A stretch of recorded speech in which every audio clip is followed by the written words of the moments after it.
Star Report. I'm your host, Star. Welcome to the show. Okay, it's Friday night, late night. You see the title.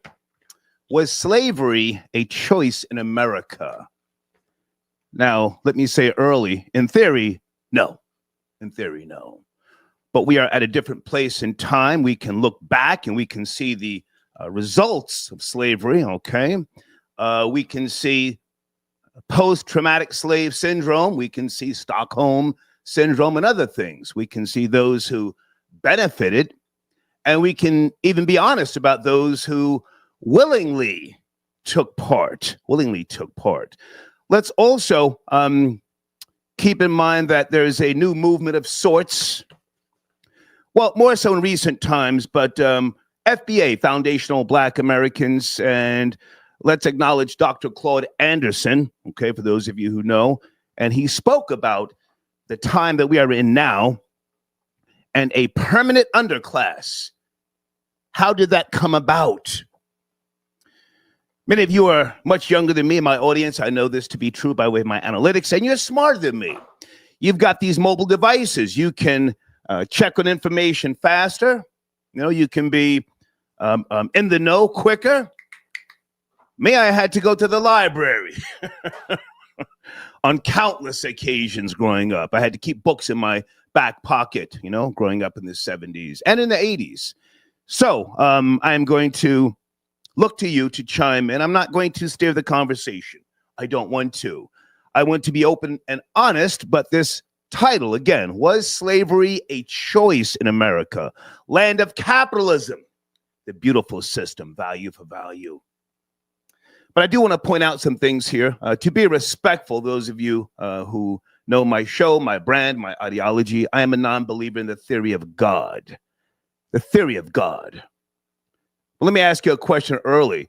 How did some of you who are believers, how did you become more consumed and mystified than your oppressor? Let me repeat that. How did you become more mystified and consumed by the so-called spirit than your oppressor? Phone lines open right now. Cash App, Super Chat, if you will. I will be bringing some people on the screen if they do want to cam up. It's Friday. Let's do a late night show. I got myself a cocktail here, and I want to explore this. Let me also say with regards to slavery, you know, don't just look at quote unquote black people. There were many people who were enslaved, right? The Irish, how did they come out of slavery here in America? Do you know the difference between a Native American and an American Indian? Can you admit that black people owned slaves here in America? Of what class were they? Were they the upper class, the working class? Do you know that most slaves during the Atlantic slave trade went to South America and Brazil? Less than 500,000 made it to North America. Less than 500,000. We've had that discussion before.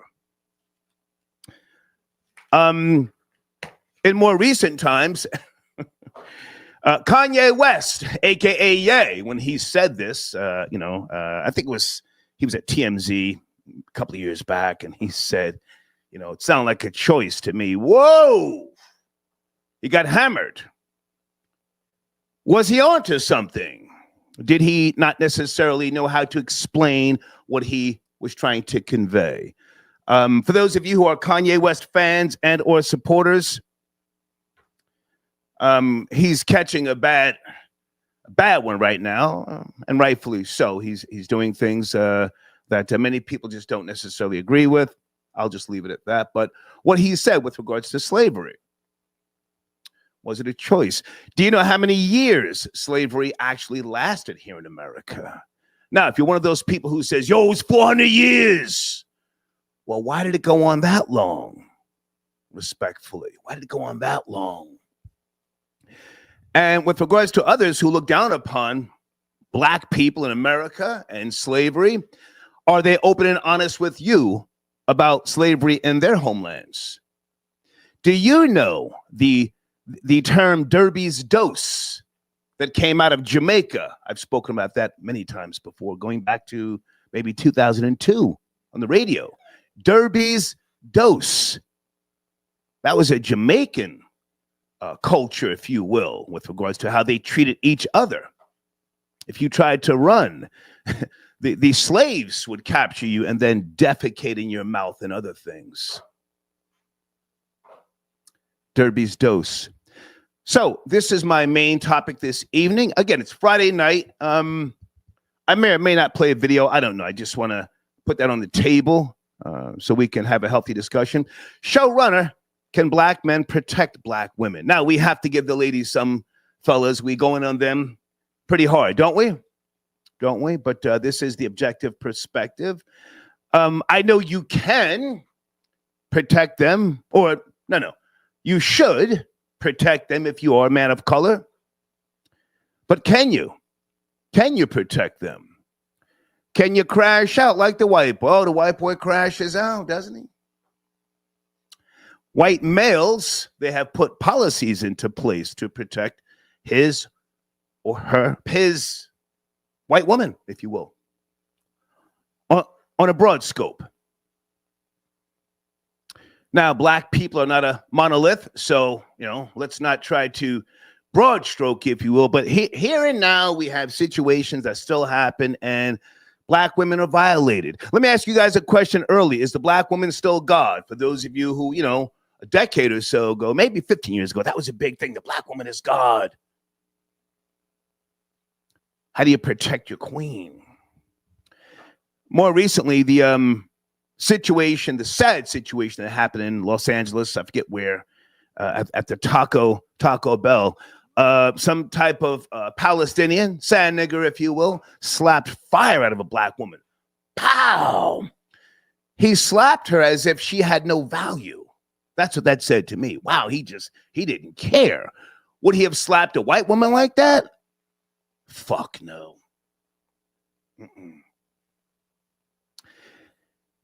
No disrespect to the men of color who I saw protesting, they held some type of prayer vigil outside of that Taco Bell. You guys can educate me more.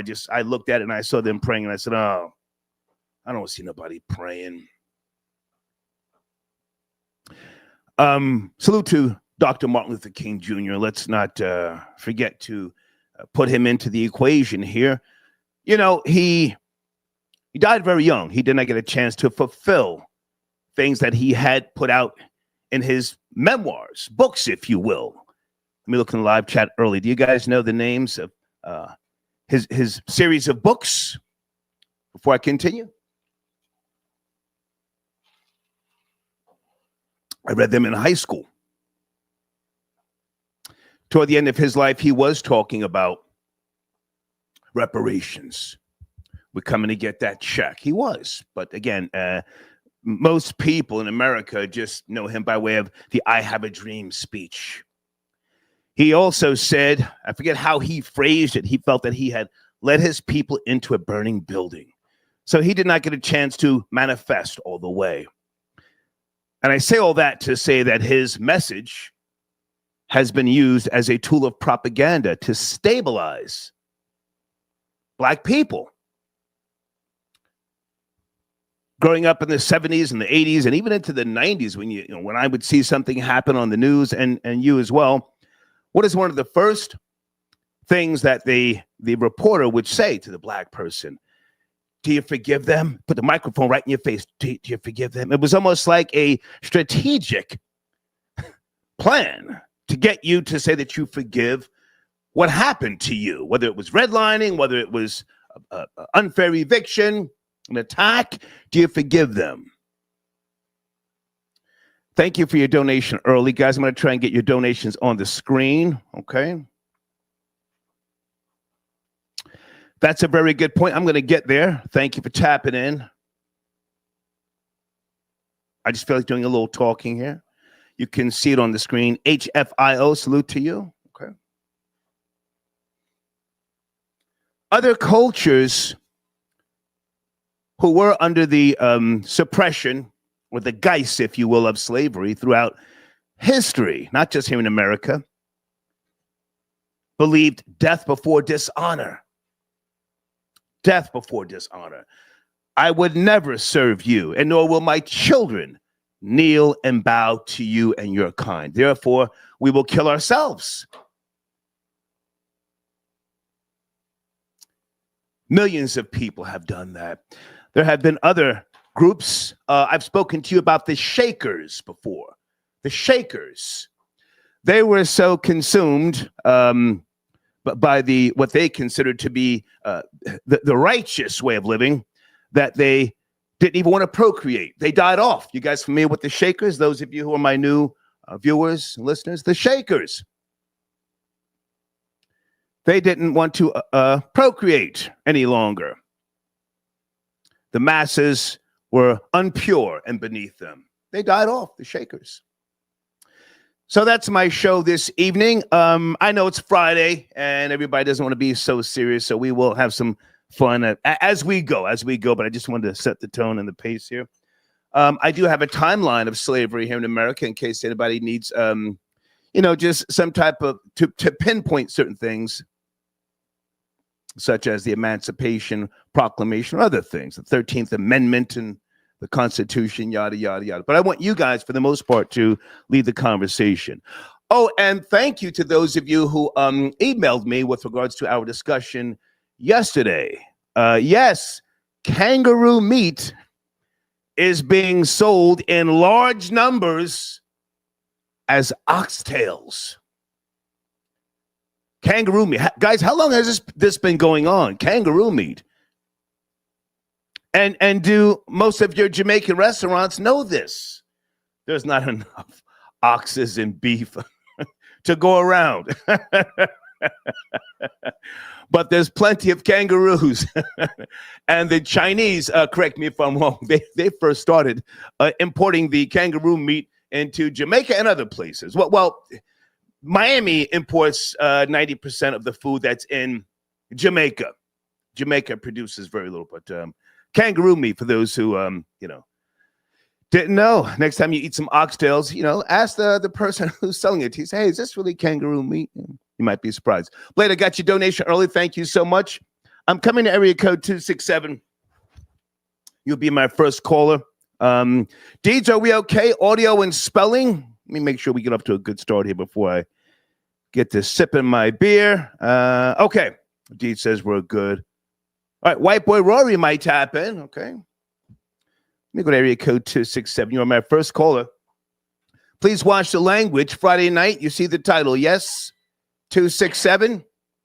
Yes. I saw the question, can black men protect black women? There you go. They cannot. They cannot do. Who am I speaking to? Sarah. Hey, your voice sounded familiar. How are you? Thank you for stopping by. I'm doing good. Good to hear you. Yeah.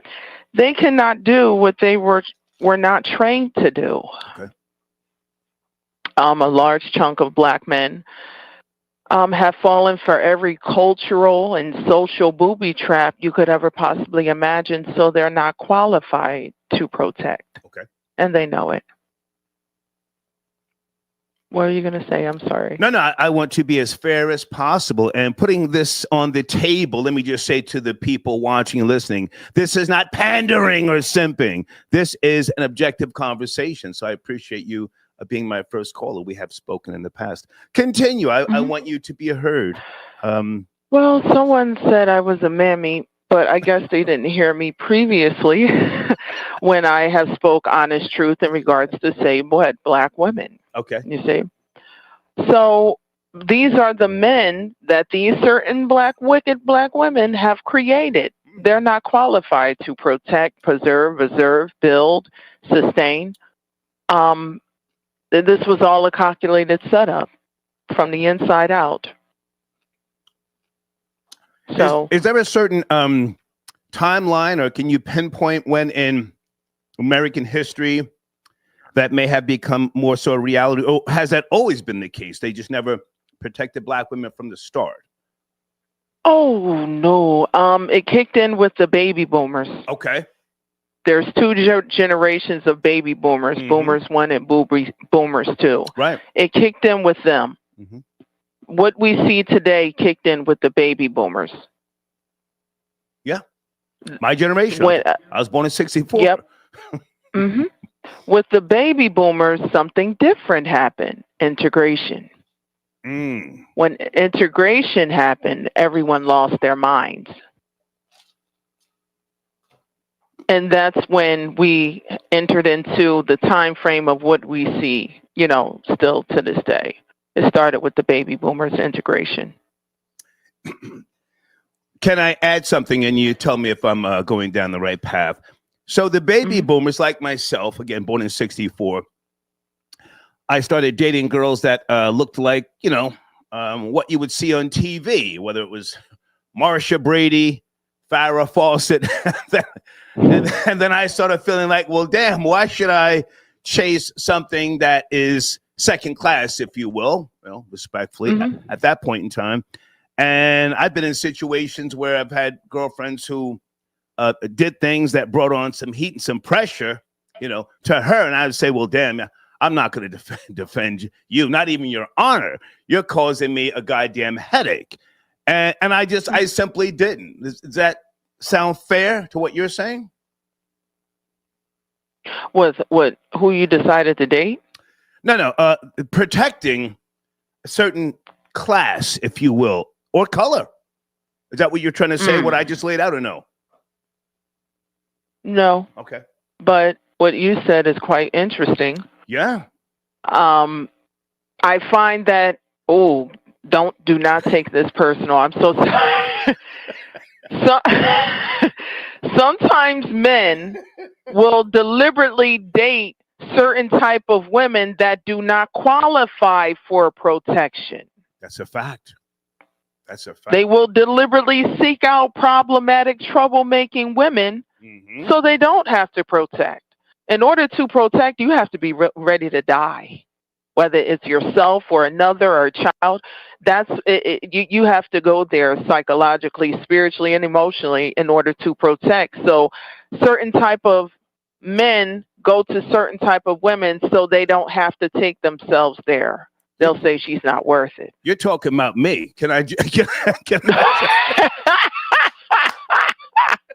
hang on, folks? We're going there tonight. Listen, in the 80s when I was, living in Manhattan, moving, shaking, and popping, I sought out females of a lower class because, I knew they knew how to hustle, get the money fast, supply the coke. And if one of them got the shit slapped out of her down on the whole track, did I run down to the track and start airing out the goddamn blicky? No, I would say, bitch, what did you do to get slapped?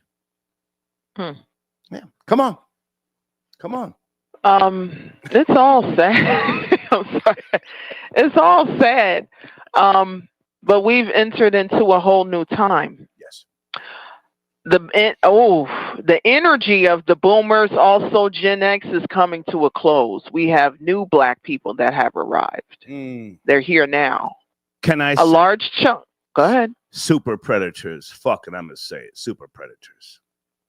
When they're bad, they're real bad. Believe it or not, there's a lot of them that are, dare I say, gifted. They're different. Yeah. There are certain ones that are intellectually and spiritually gifted like no other. These are new black people, but you see the dysfunctional ones, but the gifted ones, they're totally different. And the wicked ones, they're not going to be able to have their run like the baby boomers and the Gen X and the millennials. The tyranny is going to come to a close quickly. We've entered into a whole new world. And certain things will not be tolerated. Did you see them? Did you see them tear up the Atlanta airport recently? You see that video? I looked at that goddamn video. I don't know if you saw it or not, but they were just fighting nonstop. You could have licked 3 shots in the air, and they would have kept on fighting. So yes, I'm agreeing with you. A different type of black person. But go ahead and land your plane. I appreciate the call. Go ahead. Okay. I thank you for letting me speak. I didn't see that video. I'm going to make sure I check it out. It's beautiful. All right. Take care. Great to hear from you. Thank you so much. Bye-bye. Okay. We're having that real discussion this evening, guys. Hey, thank you, kid, for your donation Kid, I don't have my contacts on. I just click that little button to put it on the screen. Pope says rights to colonize, convert, and enslave. Yes. The decree asserts the rights of Spain and Portugal. This person is spitting facts. That's a whole fact, yeah. Was slavery a choice in America? Ralph, I got your donation. Thank you for tapping in, sir. Are you calling in? Okay. You can't protect anyone unwilling to listen. Oh, that might be the comment of the night so far. This man may have already figured it out. Yeah. If you can't listen, why would I protect you? Hell of a point. Let me go to area code 201. Hey there, late night. The title was Slavery a Choice in America. Area code 201. Good evening, wherever you may be. Yo. What up? Sir, you have to come closer to the phone. Please don't kill the vibe this early. Yo, Jody was spitting facts on that one, man. So we can't hear you. You're on a speakerphone. We cannot hear you. You want to call back? Shorty was spitting facts on that one, man. Okay. Yep. What about you, sir? Shorty's off the line. What about you, sir? Shorty's off the line. Oh, yeah. I mean, why would we protect somebody that doesn't listen? Yeah, they already said that, sir. You know, why are you calling me on a speakerphone, mimicking what other people already said? Area code 646. Good evening. Please turn that down in the background. Are you ready? 646. Yeah, I'm ready. Okay, you have the floor, sir. You have the floor. Slavery wasn't a choice. Niggas was getting their ass whipped. We're listening, sir. We're listening. They was getting their ass whipped in them swamps. They said, we gotta let these niggas go. They don't tell the history, the real history. Right. Well, sir, tell us the real history. You're on the line. Tell us the real history. You heard me, sir? Sir, you've said nothing yet. Tell us the real history. You just said they don't tell us the real history. Tell us the real history. I'm listening. When they was coming to them swamps in Florida, FBA created that guerrilla warfare. Their history is a trick bag. Everything they do is a trick bag. Tell us who they is, sir. Tell us who they is. I'm not hanging up on you. Who is they? The rulers that be. All right, thank you, sir. Just he's killing the vibe. I'm sorry, folks. I don't mind you're calling in, but please get to it. You sound like you're smoking Reggie and here's somebody that's gonna set it off. Okay. White boy Rory, thank you for tapping in. White boy Rory. Yo. Okay. Yo, stop. What's up, man? What's going on? I need you to fix that goddamn echo. Hey, fix that echo, white boy. Early. I'm not home. I'm checking in from the great sunshine state of Florida tonight, man. You're in Florida? You're in Florida? Yeah, I'm out in Florida. I'm down in Florida. It's cold out here. Okay. I came down here. It's cold as hell. Come on. But yeah, I want to say happy Black History Month to everybody. I think this is an appropriate topic. You know, Trump just fired the Joint Chiefs of Staff, the African American who held the highest U.S. general rank ever, and Trump told them, "Get your black ass out of here. You fired." You know, so we're celebrating Black History Month with a real white boy like Trump, man. All right, let's get focused on the title, Rory, because your phone sounds crazy. Was slavery? Yeah, I'm so old, man. Choice? Everybody's so tired of these black dudes complaining about slavery. Well, I told you my family was slaves too. My people were slaves too. You know, but we just never complained about it. We were slaves for 800 years. How about that? You want to complain about something? We were slaves for 800 years. Who is we? For those who don't know you, slaves. Rory. For those who don't know you, who is we? I'm an Irish American. Irish. My first generation. My family's from Ireland. I can trace my family history back to the 800 when the Vikings came over. Right. All right, I can trace my family history back to when the Vikings came over. But we were slaves for 800 years, or under the British thumb. Okay. And what we did was we keep that in our back pocket as a sense of pride. We never folded to them. We fought them for 800 years. We'd rather starve on the side of the road than work for them and be their cattle. That's what we did. And if we could, we would make the voyage across the way later on in life. Later on in the 1800s, we make our way across the Atlantic Ocean. And if we survived and we got here, then we were happy to get here. But what we weren't going to do is we were not going to be slaves, and we were not going to let nobody take our land. It might have taken us 800 years or 1,000 years, but we beat them back. We beat them back to Now, hang on a second. You're talking about British rule, for those who don't know, right? Yes. Okay. Yes. I want to focus. British rule. Rory, I want to focus. Conquered the whole earth. I want to focus on America. The British Empire conquered the I whole. want to focus on America. Didn't have anything. Rory, let's focus on America. We were slaves in America too. Yes, I'm trying to get you to tell people how the Irish came out of slavery in America. There was absolutely no difference between African Americans and Irish people when they came to the New World. There was no difference. There were signs all over that said we lived in the same neighborhoods. We lived in the same slums. There were signs all over that said no blacks, no Irish, and no dogs need apply. Right. Those were the signs. Right. Historical fact. Yeah. Historical fact. But what did we do? We never complained about it. We just forward progress. And what we didn't do was we didn't let a bunch of other people, try to tell us how we're supposed to feel. That's really what it comes down to. Other white people tell black people to feel bad about what happened to them. Everybody was slaves. Everybody. The Yugoslavians were slaves. The Chinese were slaves. Even in this country, before everybody came here, the Native Americans used to slave other Native Americans. They used to catch them and make them their slaves. So Rory, hang on a second. I know it's a little hard for you to hear me. You've got that echo. So the question, was it a choice in America? Irish people becoming slaves. Focus on the Irish. Never mind the blacks or African Americans or other groups. Was it a choice for Irish? Well, the only reason I said the blacks is because the brothers are the only ones that always talk about it. It's like I wasn't a slave. I get it, but I want you to focus on the Irish. Focus on the Irish. Was it a choice? Yeah, we were slaves. There's no two ways about it. We couldn't get a job. We couldn't do anything. Everybody saw gangs in New York.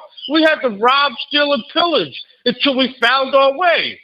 It's not something that you use as a crutch. Okay. That's something that you use as a badge of honor. My people were strong enough to survive that. You don't use that as a crutch. Oh, I hate these people. Oh, I ain't doing this. I ain't doing that. Because I was a slave. Man, it's so bogus. Okay. The same people who enslaved Irish people in Ireland, their children and their grandchildren are the ones that came over here and enslaved people. Okay. They're the ones who came over here. People know their history. All those Quakers and those English people. That's why you have Baptist Church and Southern Baptist Church and Protestant churches down south, and you don't have no Catholic churches down there.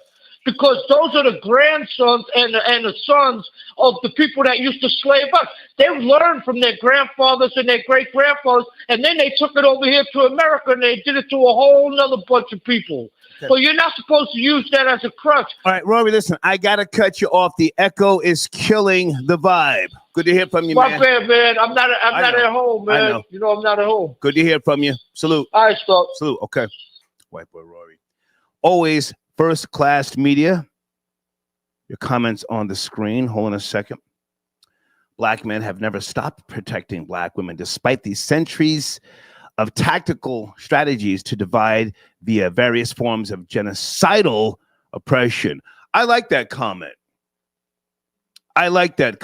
Again, black people are not a monolith, right? So maybe certain types of black women are worth defending and protecting.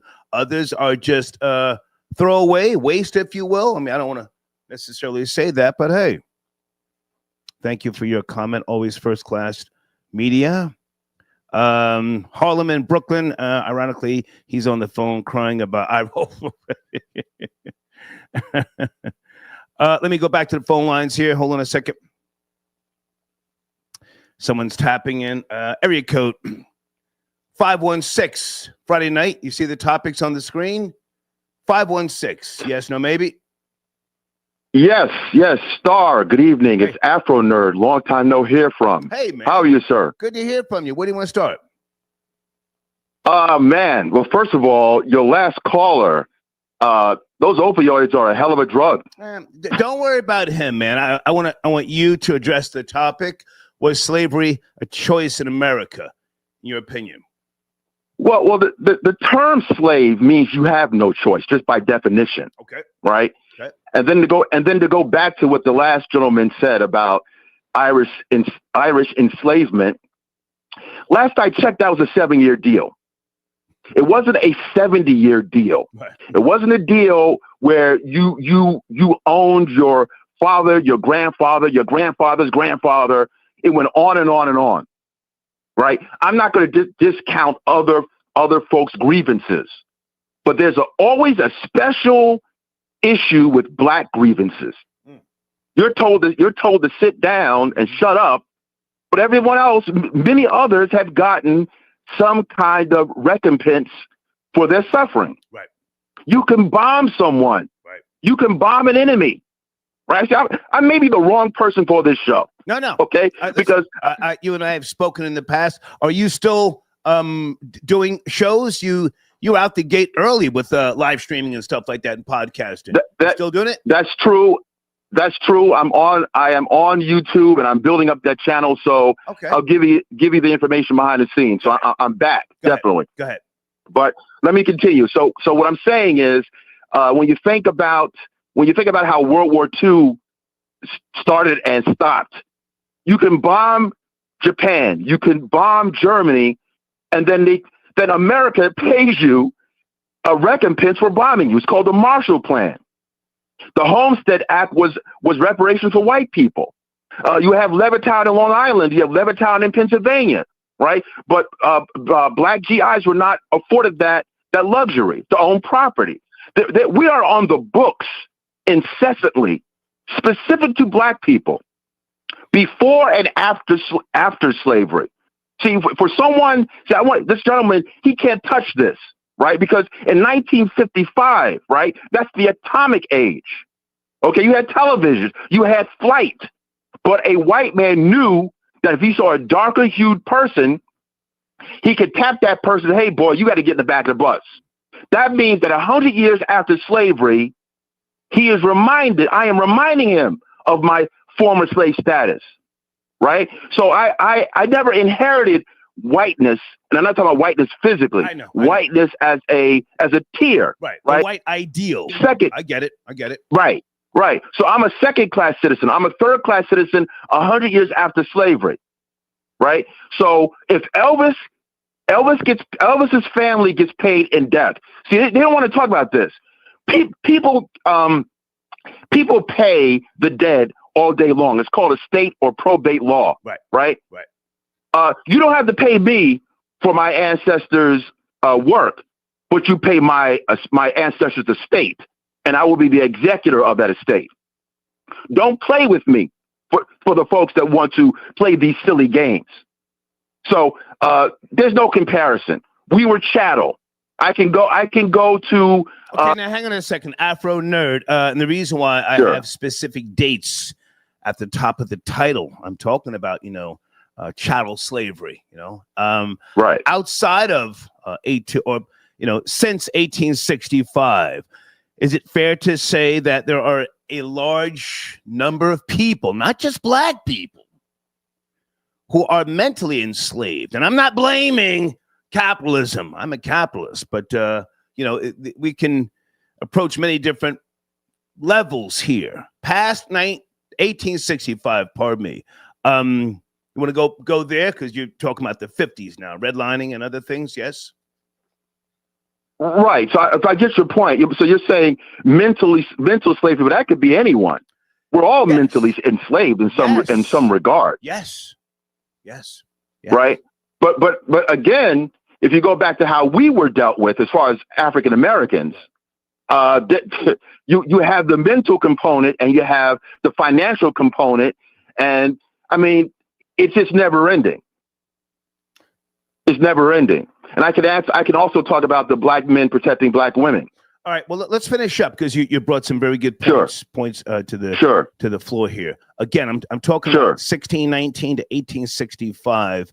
Right. Do you want to speak about the black slave owners during that particular point in time? A lot of people don't like to acknowledge it, or they don't see a reason to speak about the black slave owners. Can we finish? I can talk about that. Please. I can talk about that. Okay, it's a couple of things on that, right? So you can talk about even the tribal element in Africa that quote unquote sold us out, right? And they would say, well, I want to stay in America. Afro nerd, I want to stay in America. Okay. All right. They're interconnected, but okay. So the black slave owners, right? Some of that is exactly how it appears to be. Right. That business is good. So in other words, we're looking at this as a business, right? And I came up, and I'm going to utilize this as a business. This was the culture of the day, right? But as far as the amount of slave owners who were black, it is negligible compared to the white wealthy slave owner, right? Because even Native Americans owned slaves, and they even owned slaves after slavery was abolished, right? But the reality is that it's not about black folks owning black folks, even though it's negligible. It's about the government allowing this peculiar institution, which is what Lincoln called it. Right. This is a government grievance. Yeah. Period. I don't care if the black folks owned other black folks. Right. That's not an excuse. It's the institution you're talking about. And to be fair, for those who don't know, when you're talking about Native Americans of Siberian descent versus American Indians of indigenous to America, I just want to clarify because a lot of people don't know the difference. Correct? Right? That's correct. I'm talking about indigenous people who owned Africans. Right. Now I could talk briefly about the black man. Yes. The question mark about protecting black women. Can black men protect black women? And thank you for your donation to today's Religious Talk. David, do you want to tap in? If so, email me and get you on the screen or get you on the line. I'm sorry. Go ahead. Afro Nerd, you have the floor. Okay. So this is what's going on. We can't do this. Not today. Not in the current climate for a number of reasons. Number one, if we're going to deal with black women aligning themselves with white feminism and taking on white feminist talking points, what happens there is now we're in a space where what a woman is has been defined differently. When you have Ketanji Brown, jurist Ketanji Brown, who is asked, "What is a woman?" And this woman is a Ivy League graduate, and she sits there for political reasons and says, "Well, I can't really answer that question." That's a problem. You can't say a female human who gestates, who has menses, who gives childbirth. She can't answer that, right? So women, some, not all, some, or let me say many black women co-signed on this confusion. So now we don't even know what a woman is. What am I protecting now? Boy. Okay, that's one element of it. Great point. Hang on one second. Folks, I'm trying to find some of your comments to post on the screen. Just bear with me. But also, I want you guys to talk. I want you to talk, whether you agree with the caller or not. Go ahead and land your plane, Afro Nerd, please. Right. Okay. So also in the current climate, the kind of women that I suspect you and I would dig, right? I don't see those women in the current culture. No. I see bull rings. I see mannish octaves, to kind of a low octave kind of thing going on. Right. I see full tattooed sleeves, right? A lot of attitude. Right. They're not taking the traditional positioning, right? And I'll land the plane on this. Jada Pinkett Smith, because this we're black people now, right? Or people of color, whatever you want to say, right? Jada Pinkett Smith was supposed to protect Will Smith. How? Protect his reputation. Great point. Protect him from himself. Great point. Right? So this whole idea that protection goes one way is incorrect. Okay. So you can't say I am independent. To be independent means literally I'm on my own. Right. Right? And you also, this last thing, we have seen cases where women of all ethnicities have sicked other men or other black men on other black men for all kinds of foolishness. Protect me, and that black man dies, and then you don't know why you died. You died over a lie. Great point. Right? Great point. So, so I'll land a plane on that. There's a lot of stuff going on right now that we have to talk about, and let's keep it 1,000. Hey, man, stay in touch. I'm coming, Star. I'm coming on YouTube. I'm coming. I appreciate it. Email me, man. Let's talk again. Good to hear from you. I will. Salute. Pleasure, man. Yes, sir. Thank you. All right. Afro Nerd tapping in. Great guy. Ruben, I got your comment on the screen. Okay, slavery wasn't a choice. It was an institution. Slavery is the foundation of American capitalism. I wouldn't say foundation, sir, but it was a system, value for value. Thank you for your comment. Guys, I want you to talk, and I don't want to have to interrupt you. I mean, but if you can get going like Afro Nerd did and other people and the audience can hear you, feel free to call in. Is it Ash L got your donation? If black women want protection, they should have a husband. That's her husband's job. Oh, damn. That's a wheel kick. Black men are not unpaid security guards. It's a hell of a comment. What's that? Is it Ebony K. Williams, the one that says she wouldn't date a bus driver? Okay, guys, I'm coming to the phone lines. Just bear with me. I want to acknowledge some of these people sending in donations. Yosef, are you calling in? I got your donation. Tony got your donation. New York Yankees drop beard ban after 49 years. Oh my goodness. Well, thank you for the heads up. I don't know about that. I mean, where are they going now? Is that some type of new marketing strategy? Thank you, Tony, for your donation. Okay, guys, I can't talk about Chinese food tonight, but thank you. Yosef, let me know if you're calling in. Peace, Shakim. The Irish were not removed from their homeland. Oh, good point. Good point. Hey, Shani, for tonight's topic. Thank you so much, darling. And Shani, feel free, and you and anybody else to call in with regards to that showrunner. Can black men protect black women? I was really kind of, again, I hate to keep focusing on that Taco Bell slap. Bow. Damn. Slap fire out of her. Let's go to area code 912. Thank you for your patience. 912. Please turn that down in the background. Please turn that down in the background. Are you there? 912? Yeah. Tim. Yeah, Star, what's going on, man? How you doing? Good, good. What's going on, sir? Good to hear from you. I'm all right, man. And I think Kanye was correct. I think slavery was a choice. Uh-oh. Come on. Slavery was definitely a choice. And I'm going to say this. The dates you got up there from 1619 to 1865 is just slavery was going on already. Now, if we don't deal with the slave trade, when it started from 1555 to 1619 was the slave trade. Okay. So we dealing with two different types of mentalities now, because when you on them ships and you coming over there, you being broken in. A lot of people didn't make it. A lot of people didn't make it off them ships because they wasn't with the program.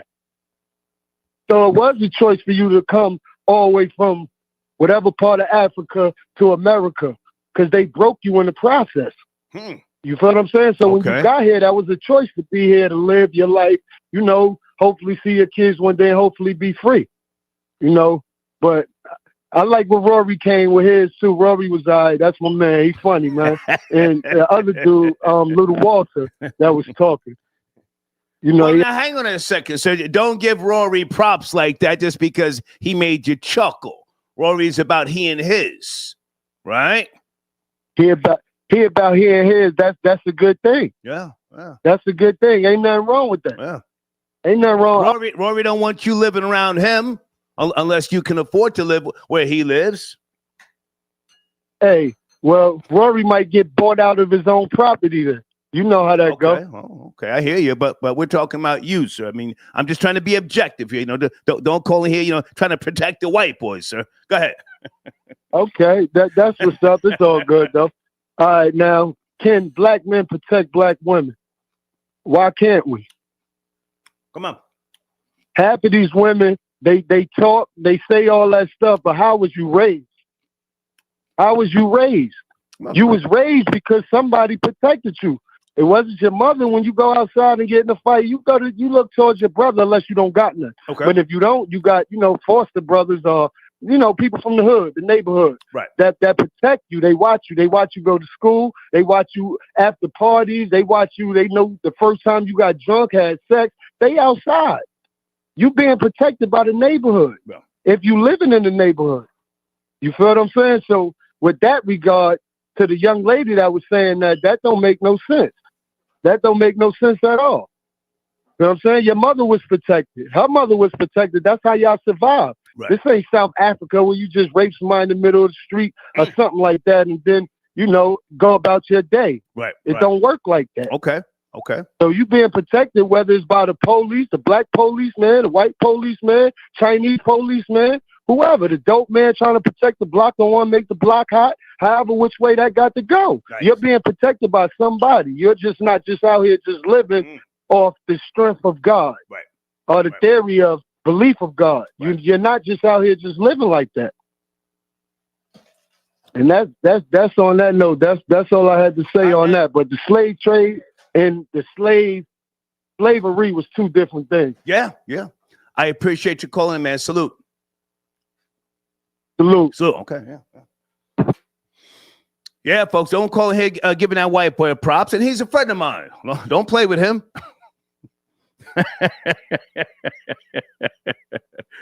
Ralph sent it a donation earlier. I'm going to repeat it. Ralph said, you can't protect anyone unwilling to listen. Bars.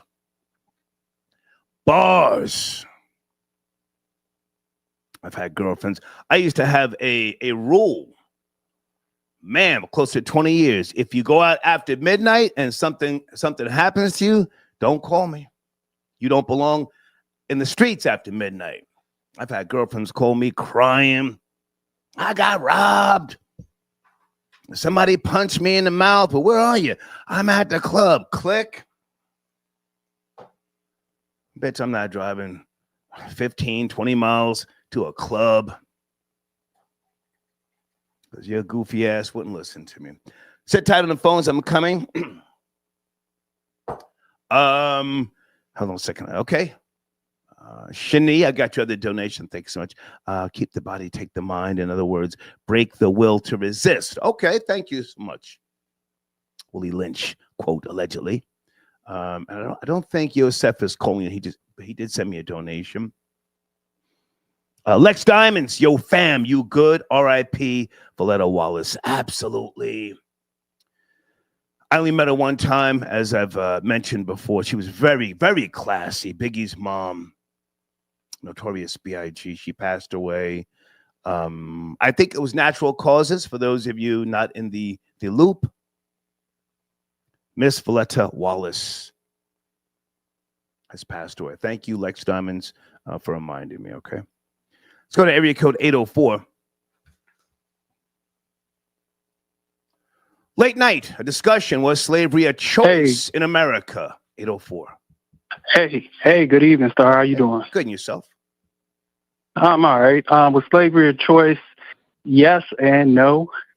Okay. Yes, and for the simple fact that African Americans or just people in general did not have the common resources. Yeah, you had numbers, but the slave holders, they had their resources.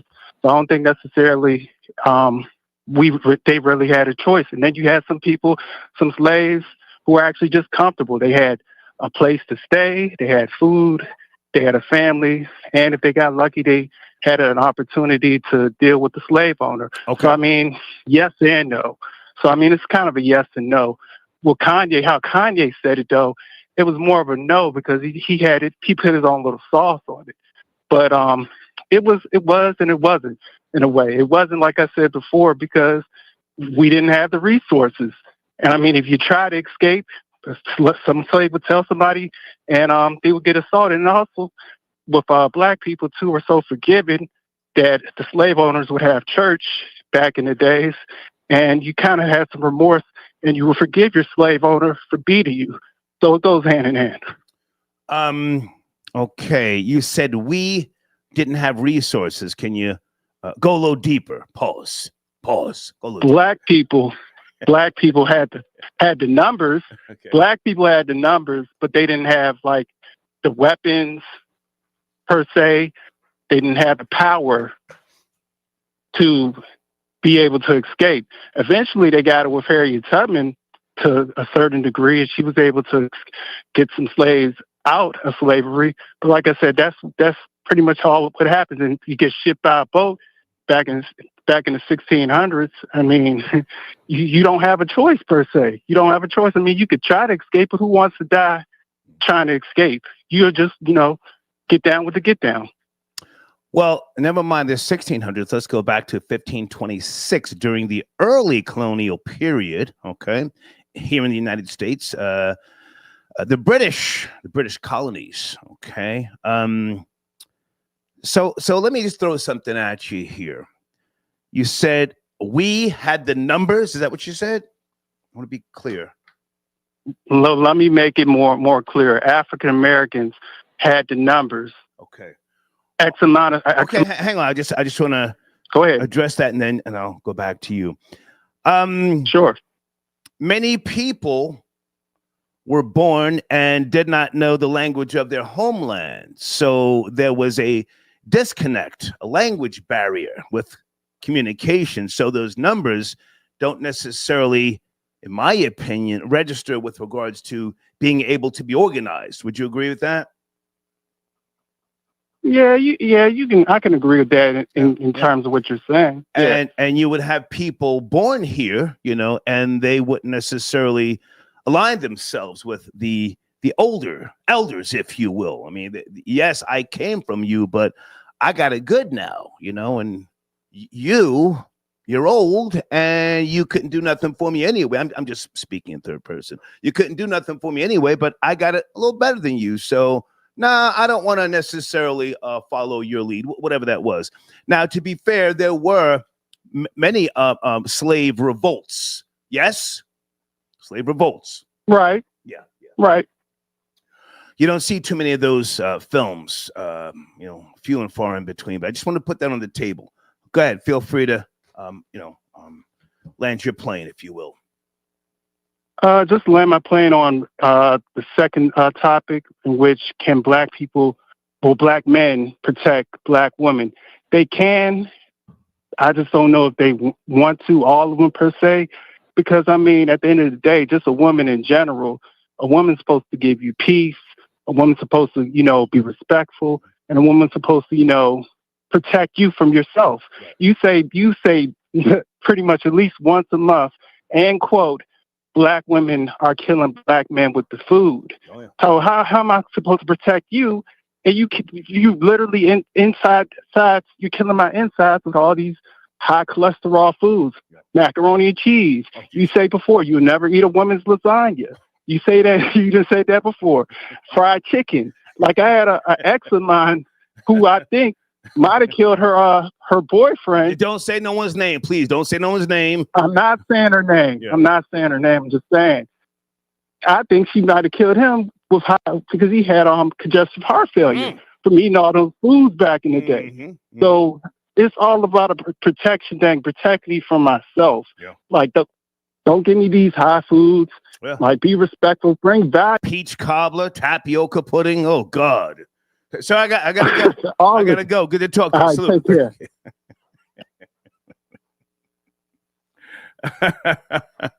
care. Okay, is Joseph calling or no? He sent me an email.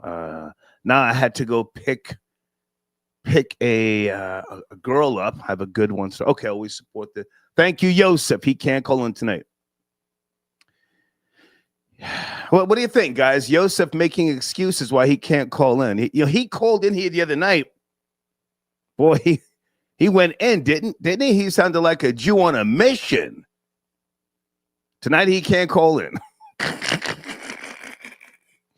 Guys, sit tight. I'm coming to you on the phones here. I'm looking for a few people. Guys, I'm sorry. There's my Zelle information if you want to support the machine. Cash App, PayPal, if you will. Phone lines are open. And if you are a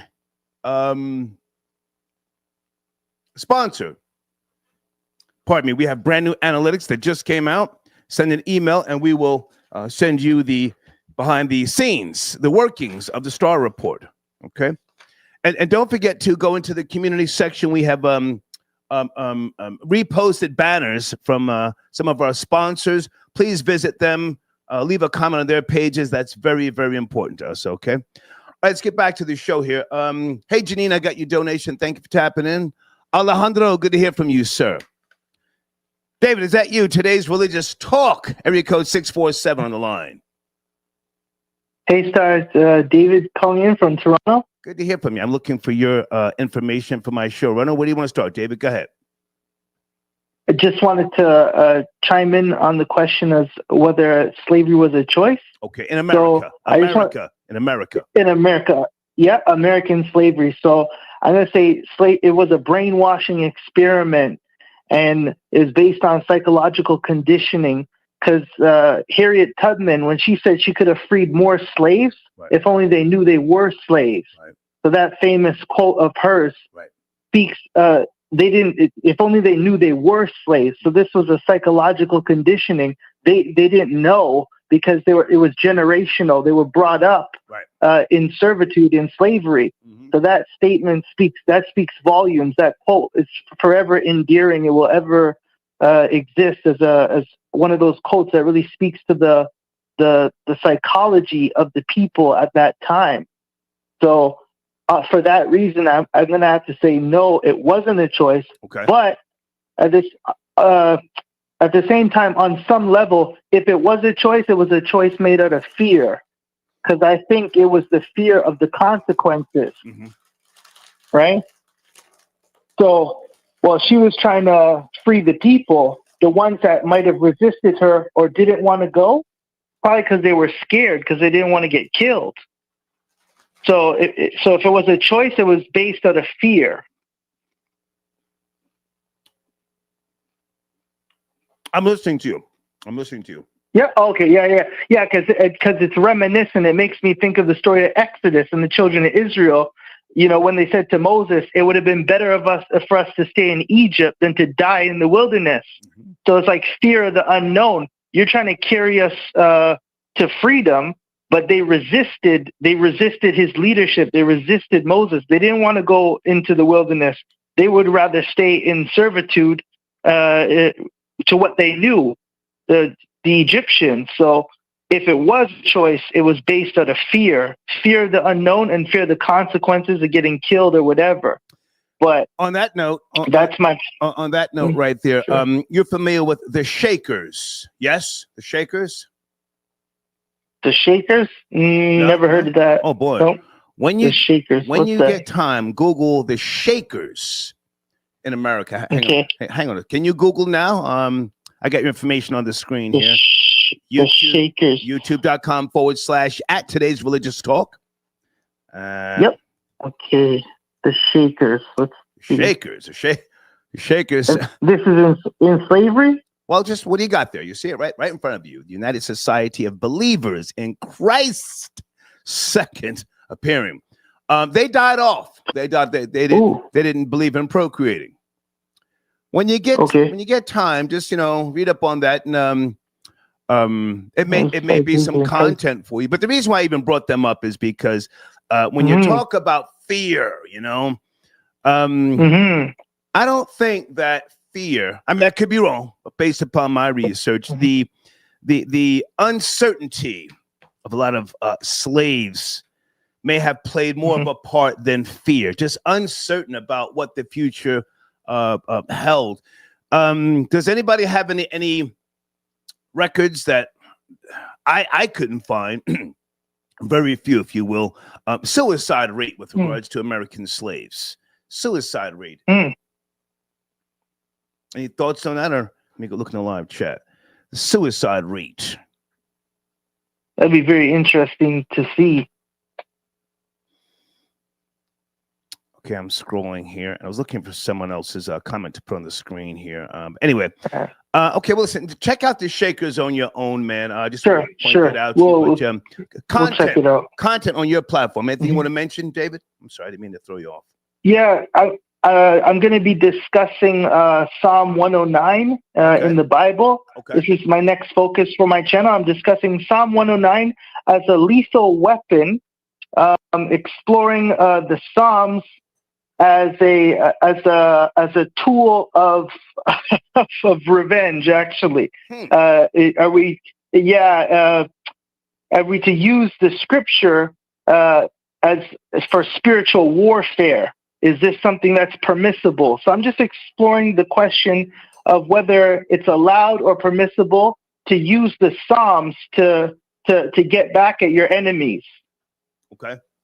So gonna be a heavy topic that I'm working on. You and I have spoken about witchcraft before. Oh yeah. Witchcraft in rap music. Have you ever done a deep dive into that? I mean, I think it's pretty prevalent.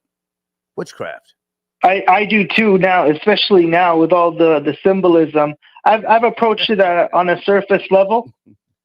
Okay. Yeah, so at surface level, I'll talk about these rappers' names, some of the themes and the music and stuff behind the scenes, but I should definitely go deep into it behind the scenes, because I do believe that it's, like you said, it's prevalent. It's definitely within the industry. I think it's a new form of witchcraft. It's the willingness to dehumanize each other. We're somewhere else. Yeah, it's not hip hop anymore. Hip hop's been dead and gone, but rap music now is just pathetic. Sorcery. This is sorcery. Sorcery, if you will. Yeah. But, lyrical sorcery, hypnotizing the masses, hypnotize minds. I like that. I like that. Yeah, it's all in the names. That's what. So thank you. Good to talk to you. Yeah, man. Check out the Shakers and let's circle back and talk about them. Sounds good. Always a pleasure. Thanks, sir. Yes, sir. Have a good one. Okay. Bye-bye. All right. David tapping in from today's Religious Talk. Hang on a second. I was looking for someone's donation to put on the screen, and for some reason I can't find it. We do one more search. It's Friday night.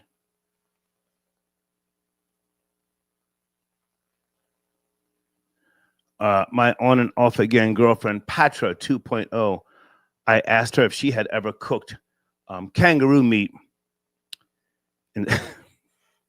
instead of oxtails. She caught an attitude. Any Jamaicans want to admit that they've substituted kangaroo meat for oxtails? Damn near tastes the same from what I was told. Hey, Deeds, thank you for your donation. Hold on a second. Okay, what is this? Okay, there is some data here. Okay, it's got to be good old slavery days. Let me print this out because I want to take some calls and I don't want to try to. Okay, Deeds with the information. Thank you, Deeds. We've got some numbers here on a suicide rate for slaves, African-American slaves. And some of you remember us talking about the Shakers years ago, remember? I wrote about them in one of my books. Let me print this out here. Suicide rate. Give me a second, guys. I'll do 3 pages. Area code 216. Thank you for your patience. Late night, talking about slavery in America. Start.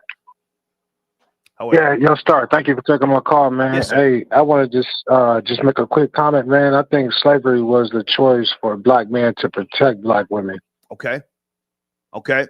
And I say that because any logical man will say, I don't think any logical man, I believe that I would say the majority of men are protective of their family, of their possessions, and, coming across the transatlantic slave trade, I wouldn't think that just nature and DNA and specific just speaking, that man would bow to another man regardless of the conditions if it wasn't for something they had leverage over them.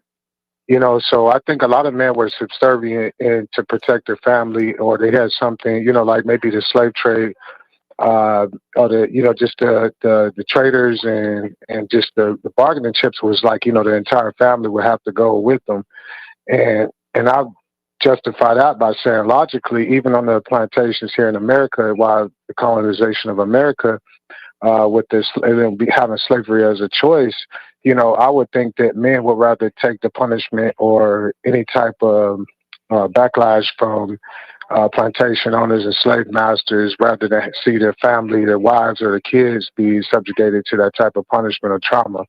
And I think that, that's what is within DNA. And a lot of the criticism that black men face right now is really, I think, indicative of people judging the entire group and generalizing black men as a whole, based on a small percentage of black men. Whether black men, they don't usually shine light on, like the CDC study that says black men are the most involved fathers. We don't say that in. Can I jump in, sir? Can I jump in? Yes, sir. What you're saying makes a lot of sense. Salute to you. And I can respect what you're saying. Can I add another possible theory, just a theory? Yes. The black man has always been a pimp. Always been a pimp. And during slavery, the definition of a black family was something far different from what we came to know in the 20s, 30s, 40s, 50s, 60s, and 70s, and definitely different from now. Do you think that for the most part, it's just a theory, black male slaves did not look at black females as a wife, but more so a breeding vessel? So there was not the commitment to defend her. And he knew when she went to the big house, she was going to perform sexual favors for Caucasians. But as long as she brought something back, a pig foot and a bottle of beer, bring me something back, ho. It's not that deep, You're here to breed babies anyway. Do you think that the definition of the black family was different, and therefore the black man didn't feel the need to protect a female black slave? I'm talking crazy. I'm drinking. What do you say about that? I say that's a nice illustration, but I think that. But I ain't about to giggle, man. Let me keep it real with you. Star, if you're full of shit. Just say Star, you're full of shit. Yeah. You full of it. You full of shit, man. But I'm gonna tell you, that shows you the strength. That shows you the strength of black men for accepting black women after coming back from that cracker, back to the plan. Back to my bed after you were laid up with the Shay Whitey all night. Right. And you ain't came back smelling like wet dog, unseasoned food, and everything else off in the bitch, you been gone for 3 hours. You didn't bring back you didn't bring back no butter biscuits. What? Fact. Listen. I tell you, bitch, I gotta get up and go to work in an hour and a half. I'm sorry, Talk about it. Black men accepted black women back, even though they know the mission they had to go on to come back to keep the family together. I tell you, that's a strength in black men. That's what I'm gonna turn it and turn it around and say that is that even though we know what the mission was, we still accepted the woman coming back in the condition that she had to in order to keep the family intact. And that's what I say, that black men don't get enough credit for standing up for black women through and through. Okay. And just to keep it all the way real. So that's my 2 cents. Now, I don't want to take up too much time, and I appreciate you taking my call, bro. Thank you, sir. Excuse me, sir. It's okay. Thank you, man. All right, thank you. All right. Troll babies, what do you think of my theory? It's late night. I'm sipping a Coors beer. Come on, just my steez. I think the black slave was a pimp by nature.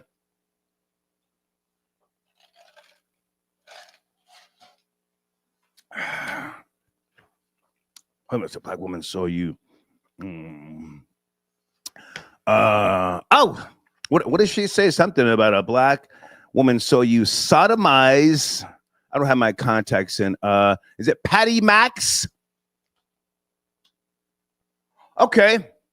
Patty Max says a black woman saw you sodomized by Massa and stuck around. Okay.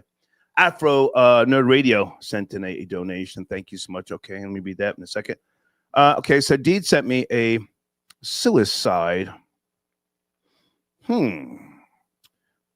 Self-mutilation by slaves in the United States, overall suicide rates. Okay, this is rather lengthy here.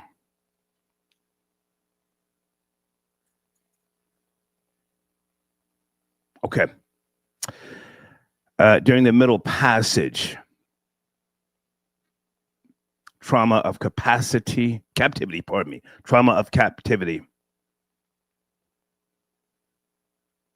Okay. Thank you, Deeds. I may or may not post this information. Yeah, this is good info here. But the details is what I was looking for years ago when I was formulating my philosophy of objective hate. Thank you, Afro Nerd Radio, for chiming in. Troll Father, I got your donation. I just want to say black people here in America are lost at home, okay? They've got y'all believing millions of blacks were brought here in the ships, lies on lies. Well, Troll Father, we've already spoken about the number of slaves that actually made it to North America, less than 500,000. Was it less than 400,000? I forget. But thank you for your donation, Troll Father. Let me see if I get Patty Max on the screen there, because we have to give the ladies some. Okay. Hey, Patty Max. Thank you for your comment, darling. Anybody else want to call in and talk about the black man is or is not qualified to protect her? Oh, and thank you to those of you who sent me a video. Oh, what a sad video I saw. I don't know if it's trending or not, but a black mother cursing her son out on the side of the highway, calling him all sorts of bitches and wanting to fight him, and he's crying. You guys know what I'm talking about in the live chat? That was sad to see. He looked confused. I don't know if she had been whooping on him. You guys know what I'm talking about? He looked just mentally exhausted with her. Okay, some of you did see that video. Very sad. Did they take her kids away? Someone says, Star, stop hitting on your people. Well, sir, my people, my people, what are you talking about, sir? Who are you? I don't know if you're my people. I'm color neutral. It's America.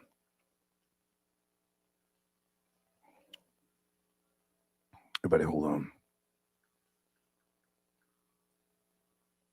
My people. I live in Emerald Isle. Where do you live, bum nigga? I ain't from the slums.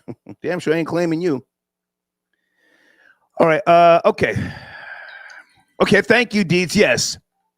388,000 slaves made it to North America. I always like to say less than 500,000 just to be safe, because people argue, no, it's 463,000. 388,000. Okay. Hey, Janelle. Hey, how are you? Wow. This is somebody from Wow. Okay. Many moons ago. Nice to see you, darling. Nice to see you. Oh, and she sent me a picture. Haven't seen you in decades, but you still look good. You still look good. You've been through hell and high water.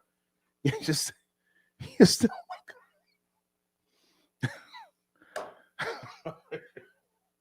Let me slow down. Shit. Let me go to area code 732. We're talking about, was slavery in America a choice? Please watch the language. 732. Yes, no, maybe. In 5, Hey, 4. Star, can you hear me? Yes, sir. Can you pick up the pace? Don't kill the vibe. Oh, okay. All right. Well, I think slavery, it's a double-edged sword. Like, I think slavery was a choice in a way, and in some ways it wasn't, for the simple fact of, you know, as a black family here in America, like we had a choice, and it kind of ties in with does the black man has the obligation to protect the black woman. You put yourself in a situation where, you know, your woman getting abused, but you know, you got 3-4 kids with this woman. Yeah, you can attack the abuser, but that could be consequences for your whole entire family. So, you know, it's kind of like a choice that you have to make of, you know, if your family is going to live on, you know, and by those choices of our ancestors that they made is the reason why we're still here. So that's in the favor of the choice of, you know, if you're going to protect in that moment, you know. But Can I jump in for a second, sir? Jump in for a second. Yeah, go ahead. Are you a father, a husband, and are you a black man yourself? Yes, I'm a father. Okay. Not a husband. Okay. I would imagine your highest value is your daughter. Yeah. Okay. Well, I don't know how, you know, I have a daughter, but yeah, you're right. Well, yes, sir. you have a son? I'm just trying to be. Nah. I have 3 daughters. Okay. So your highest values are your daughters. True. Okay. You would crash out for them. I'm not trying to necessarily put violence into the equation here, but you would, you know, go above and beyond for them to protect them, right? For sure. Okay. I just wanted to be clear because, you know, when we talk about, as you just said, you wouldn't be here. Some people, let's be honest, some people are just sucking up valuable air. So how they got here may not necessarily be the most, you know, I don't want to be insensitive, but, you know, they may have gotten here by way of, you know, poor genetics, lesser breeding, if you will. Is that fair to say? True. You know? Yeah, that's fair to say. Yeah. I mean, even for white folk, like look at all the even for white folks. For all the school shooters and all the you know mass murderers and stuff like that. Yeah, that's poor breeding. Yeah. But I kind of want to take the conversation a little bit deeper because not taking shots at your caller, your previous caller, David. What I can't remember his last name, but David. Today's religious talk. Today's religious talk on YouTube. Yes. Okay. Yes. Well, he wanted to quote from the Bible where I can't remember the quote that he used, but if you actually read the Bible, it actually reference of God condoning slavery a lot too. Bingo. Which it was very programmed into our people to fear not only God, but to fear the slave owner. So I'm an atheist and I've been watching your show for a while now. And I really like to see when you kick that atheism, because I feel like a lot of black folks is not paying attention to that small detail, which is not a small detail. Right. In fact, it's very blatant in the Bible where God sanctioned slavery. Right. And Jesus doubles down on that slavery because you got black folks that sit here. Well, I don't follow the Old Testament. I follow the New Testament. Well, Peter, he actually doubles down and Jesus says, slaves, obey thy masters, even the harsh one. So, like I said, it's a double-edged sword again when we take a look of why we made those choices. Right. And look at what's his name? The slave that rebelled. Nat Turner? Nat Turner. Nat Turner, yeah, exactly. He was one of many. He was one of many slaves that yeah. revolted. One of many. Go ahead. Yeah. Yes, but you know, when it comes to history, and especially it matters on who tells the history. You know, I pretty like a lot of people like to use Nat Turner as an example to be like, oh, look, the Bible had him to you know, revolt against his masters and stuff like that. I'm like, well, I don't think that was the main reason why he revolted. I think the nigga revolted because he was tired of the bullshit, you know? And I think that was, you know what I mean? Like, come on, like niggas be acting like the Bible told him to do that. I'm like, no, because in fact, the Bible tells the slave master to enslave the slave. So I'm like, you know, the Bible is very contradictory. And I think that's why our community can I curse? Well, hang on a second. You don't need to use profanity. We're having a good conversation. Okay, here. all right. Now, well, if I can ask you a question, how did you come to the point of a rational awakening, atheism? How did you come to that point? Were you once a believer? Yes, man. Look, I even got Jesus tatted on me, even though that was against when I was a Christian. I got Jesus, Mother Mary. My mom was deep in the church, giving tithes, offerings. Went to Bible study, Bible Sunday, like all that. I done did it all, man. Like, and what really woke me up was my mom.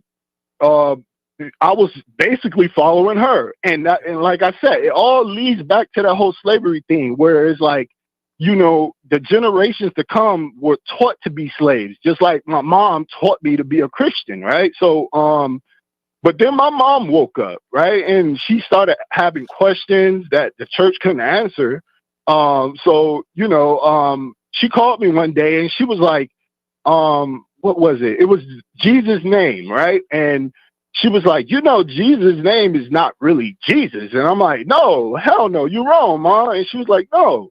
And that kind of sparked me into doing some research. And shit, the letter J didn't even exist when Jesus supposedly existed.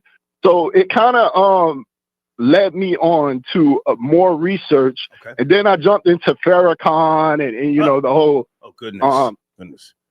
Yeah. I mean, that was a short stay for me. Don't get it messed up. It was a very short stay for me. Well, listen, right after Minister Farrakhan said in his speech, hard trials are necessary to establish the truth, anybody with any sense would have left the Nation of Islam, because that's when he said with regards to Malcolm X, and if we did kill him, what the hell business of it is yours? So let's not even focus on that.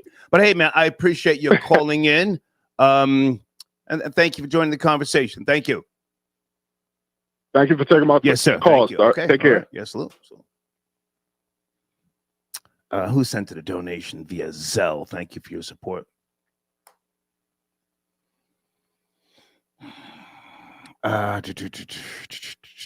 Brandon got your donation. Thank you, sir. Respect for the research. Well, I'm sitting here drinking tonight, sir. I'm letting other people, you know, make statements and quotes, whether they're accurate or not, I'm letting you talk. But thank you so much for your donation via Zelle. Brandon, salute you. Do you want to chime in or call in? We're doing good. I'm not going to take a break just yet. Mo, I got your donation. Pardon me, your comment. Mo says, if slavery is a choice, let me know. I'll sign y'all up. Okay. Okay, somebody clapping at the caller. Uh-oh. Well, he's not on the line now, but thank you for your comment. Okay, you're in Hindu. Hold on. Do you want to call in, sir? I don't have my contacts in. I'm a Hindu. I used to be a Christian. I still think Jesus Christ is real and admirable and worthy of praise. I do not pray to Jesus or do the Christian thing anymore. Okay. Thank you for your comment. Somebody tapping in from area code 206. Please watch the language. It's Saturday morning now. Are you there? 206? Yes, no, maybe? Big nigga, what's happening? Yes, Big sir. nigga, what's happening? Hey, how are you, sir? I'm good. How are you? I'm alive, sir. Niggas are dying. Here I am, still. Sheesh. Man, every day, like clockwork. It's cracking. Man, I gotta agree with Ye. Mm. I think the choice was death or submission. Mm. The slaves that rebelled knew death was likely, but their freedom was the reward. Okay. I think we as a society nowadays, we don't stand on nothing. We play the middle. We play the middle ground all day. So it's hard for a lot of us to conceptualize taking a hard stance on something. But the slaves that rebelled knew they were more likely to die than survive, but they were fed up. When you say we, what is your connection to the slaves, if you will, who once, lived here in America? And are you foundational Black American? Are you West Indian? What is your connection to those people once upon a time? I am 6th generation USA. Okay. Born and raised. Indigenous to America, or did your ancestors come over here? Are you indigenous? No, my great grandfather was born in Louisiana. Okay. I'm FBA throughout. I bleed FBA, but I just don't think a lot of our people. We do play the victim role a little bit, but we can't conceptualize the slaves that took a hard stance and were willing to die to not have to live through that anymore. Would you care to take this time now to talk about those FBA slave owners? You do know there were some, yes? Yeah, of course. I mean, I think that still applies today. There's upper tier Black people who look down on the majority of us Black people because of their status, quote unquote status. So in a lot of ways, you could call them, you can look at them in the same light. They're as far as class, they're in a higher class than a lot of us, but they do everything they can to separate themselves from the majority of Black people. Some type of early form of a turncoat, or how would you say? It's classism. It's COINTELPRO. Definitely. So again, they're not slave owners, but they see themselves as superior to. No. They were slave owners. There were Black slave owners here in America. You do know that. No, yes? I just mean the people today, the Black people of today. Oh, okay. That are consider themselves upper class and are upper class. They do a good job of separating themselves from average Black folk. So that mentality probably was bred from FBA slave owners. Okay. I appreciate the call, man. Thank you. Appreciate it. Yes, sir. I'm letting you guys do the talking. I'm just, I'm here to steer the conversation. Hey, Evelyn, good to hear from you. Thank you, darling. Was slavery a choice in America? Anybody want to call in and talk about those foundational Black American slave owners once upon a time? Someone in the live chat, I couldn't see it fast enough, said Star. I forget how you phrased it, but I have Neapolitan and I would imagine Algerian lineage on my mother's side.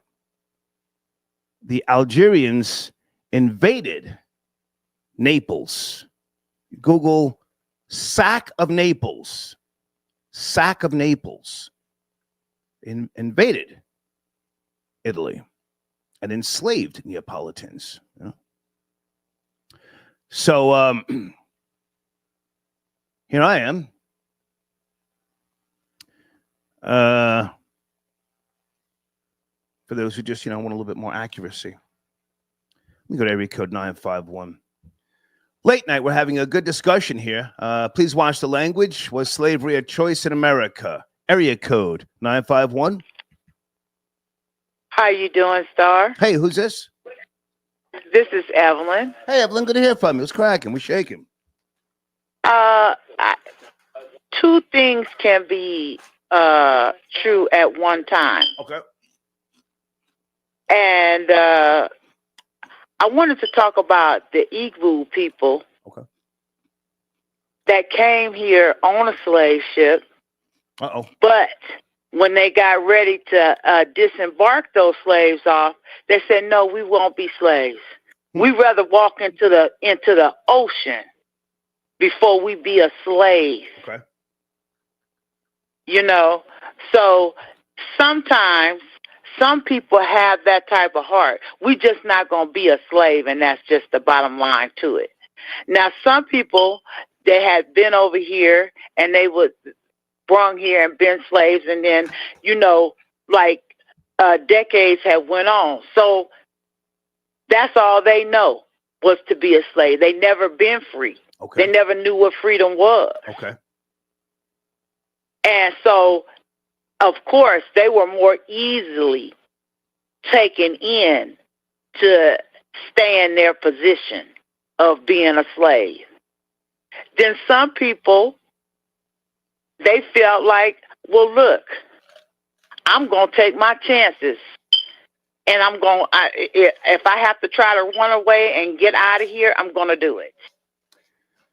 Well, let me jump in here for a second, Evelyn. What about the beautiful Black people who are here that came from slaves? Everybody who's Black is not bad, right? So we've got some upper tier, lower tier, people of status, highly educated, right?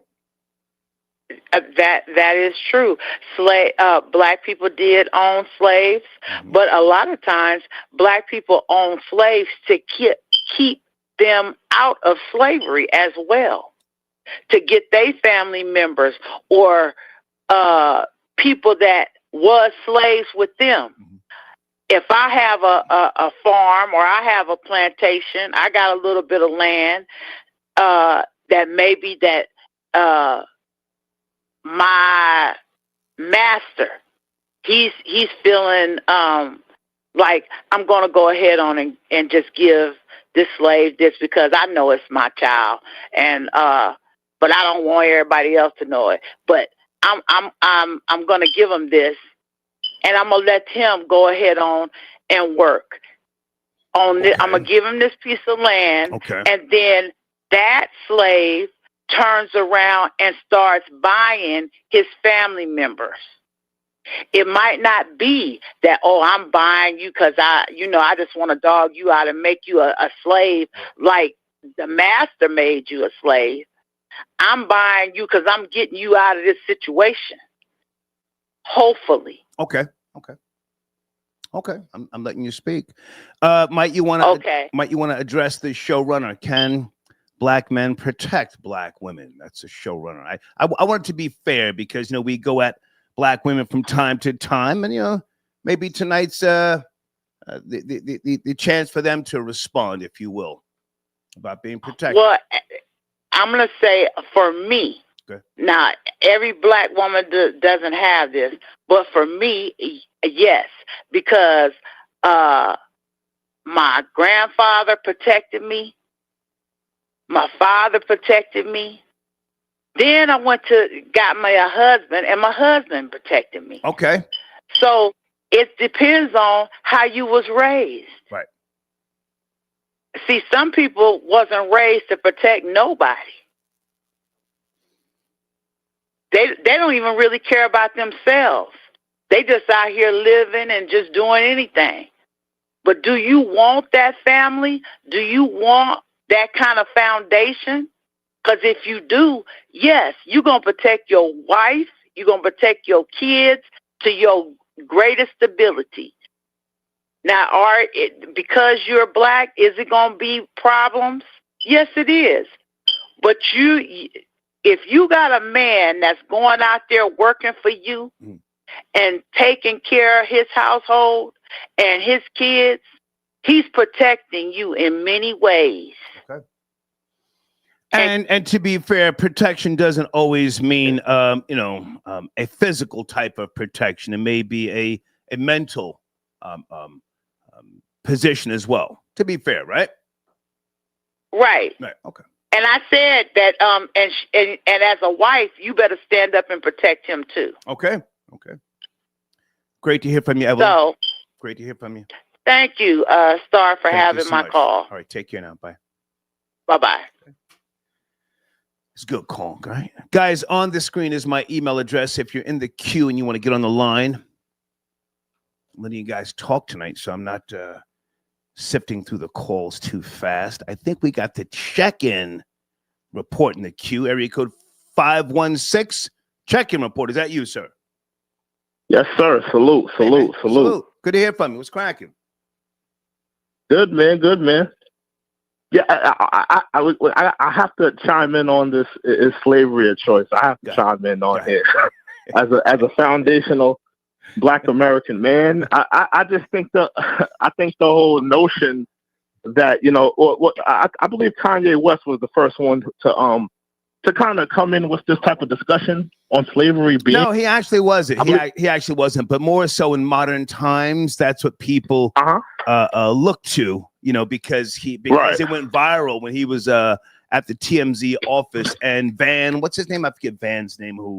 Van Lathan, right? Van Lathan responded, and a very brilliant response he gave as well. But no, Kanye wasn't the first to say that. But go ahead, let's pick it up. Yeah, well, that for me, that was the first time I've even heard that discussion. I'm going to be honest; that was the first time I've heard of it. Okay, so I just think that whole notion of it being a choice is crazy for colonizers to come to Africa. Well, some of us were here already, but for us to be under the under who wants oppression? Who decided to say, I want to be oppressed. I want to be, I want to work for free. I want to be oppressed. I want to be beaten half to death. I want to be separated from my family. I mean, who wants that type of oppression? Who wants that type of, and another thing, it's well documented, all of the revolts and all of the people fighting back, all of the people running away, it's well documented. Now, will I be honest? Were some people in that oppression and underneath that type of, pain and decided to say, you know what, I'm better off here. I don't think that's a choice. That's more so, someone saying, what really do I have? Did they necessarily have the wherewithal to say, this is a choice for me? I wouldn't say that. I think they were just looking at, their. Can I jump in? Yes, sir. Yeah, go ahead. Okay. Absolutely. Let's go back. Prior to government programs, there were no food stamps. There were no assisted living facilities. Hospitals were few and far in between.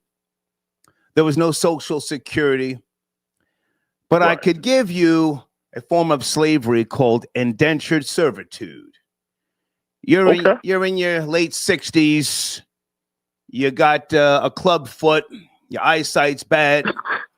You can't really work and earn a living to feed a family, but you can sweep up. You can sweep up the porch. I can give you room and board. You can call it indentured servitude if you want to, but you're a slave, and if you don't do right, I'm gonna give you a couple of lashings to keep the others in line. Does that sound plausible? And if so, would that not be a choice? To me, right? From my understanding of what indentured servitude was, that was more so a contract. Wasn't that more so maybe you owe something back to someone, or maybe you and even in the scenario that you're given, that's more so a contract that you're going into that's legally binding, saying, okay, for this certain amount of time, I'm in debt to you, and I'm under your servitude. That's not necessarily a choice. That's more so you I mean, being a financial slave, or but it's not. If I can jump in, you're underneath. If I can, go ahead. Listen, you can call it whatever you want, but you like a little corn liquor every other night. You can't read, you can't write, but so all that contract shit sounds hot. What are you gonna you're gonna put your mark on a goddamn a contract you can't even read? No. I'm gonna let you sleep out in the goddamn barn with the cattle, and you can hang around. You can take out the slop. You can take out the slop buckets. Twice a day. But you're a slave in reality. You can call it indentured servitude, but would that not be a choice that someone said, you know what, I'm gonna take this indentured servitude as opposed to going out to live in the wilderness and I can't even feed myself? I'm just asking. We're just having a discussion. I would think it's incumbent of the person, because some people would say yes, that would be a choice, and some people would say, well, I won't be able to do that. Okay.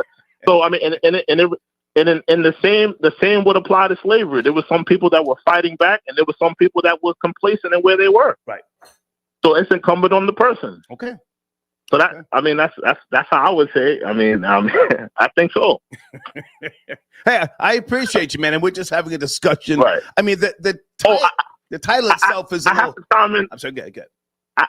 I have to chime in on black women as well being protected. Let's go. Before I get out of here. Let me put that on the screen. Yeah, on the screen. Go ahead. I feel that black women are protected, have been protected, but do they want to be protected? Do they want to be protected?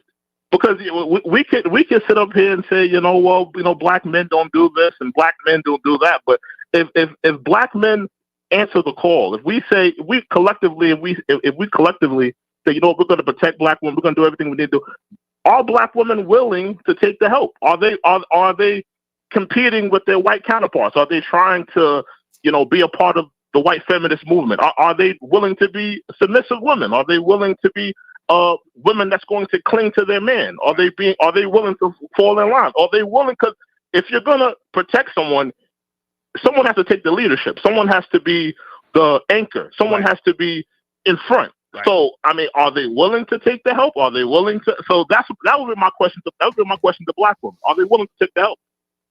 I think for the most part, you've already summed that up, because the feminist movement has done a real mind job, on the black family, if you will. But hey, man, I appreciate you chiming in. What's new on your platform? What have you posted lately?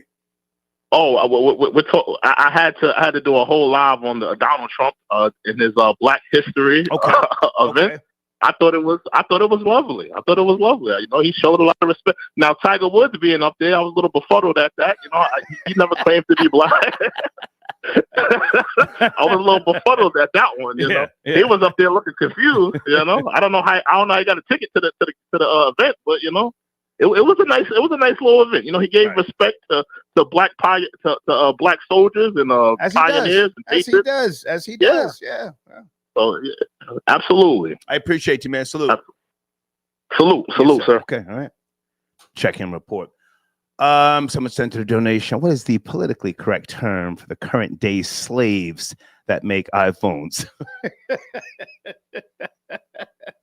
That's a good one. Area code 909. Thank you for your patience. Please watch the language. Are you there? 909. Yes. Hey. I'm here. Hey. Hi. How are you doing? I'm good. Who's this? This is Betty. Hey, Betty. Where do you want to start? Well, I was thinking about starting at the slavery is a choice. Yes. And was I it? wanted to. Was it? Was it a choice? Right. I feel that it wasn't a choice, and that actually that argument is a fallacy. It's a logical fallacy. Right. Either this, because there was only two choices: either you stay slavery or you die. Right? You stay a slave or you die. And because being a slave was law, right? We weren't even considered humans, so we didn't really even have alternatives. So the whole argument is a fallacy. Okay. And so I think that's where people need to, and we're talking about slavery, because you're talking about indentured slavery, and you said the 60s, you're speaking about slavery that happened before we were freed, right? 1863, correct? That's what. Well, I was talking about indentured servitude and slavery, and I was trying to allow people, the opportunity to jump in wherever they see fit.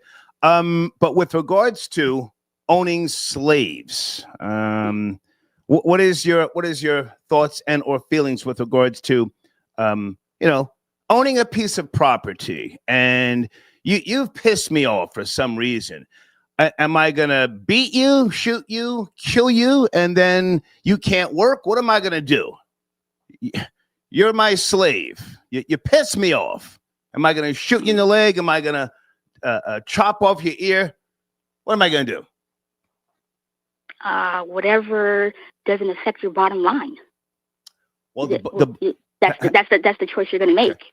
The bottom line is productivity. So I don't want to hurt you. Yeah. I need you. Okay. Hang on a second.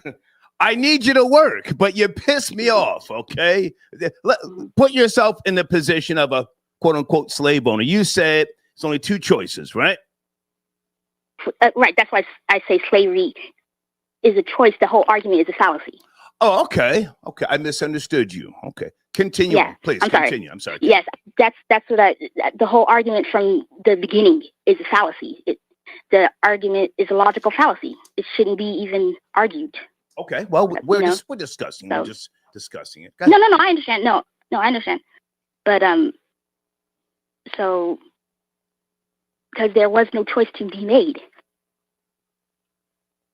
Because you didn't have a choice. You weren't even considered a human. Right. I understand that. But I gave you a scenario, a plausible scenario. Would you not agree? Plausible? I guess. Okay. We're in the kitchen. Hang on a second. Hang on. We're in the kitchen. You're my slave. What's your name again? Betty? Betty. Okay. You just dropped 2 pounds of sugar in the goddamn pantry. I'm fucking pissed. Am I gonna chop off your goddamn fingers, and then you can't work, and then I gotta take a loss? What am I gonna do? You accidentally dropped 2 pounds of sugar. Am I gonna flog you? What do I do? I mean, it depends on what you as an owner feel you need to do. Tell me. What do I do?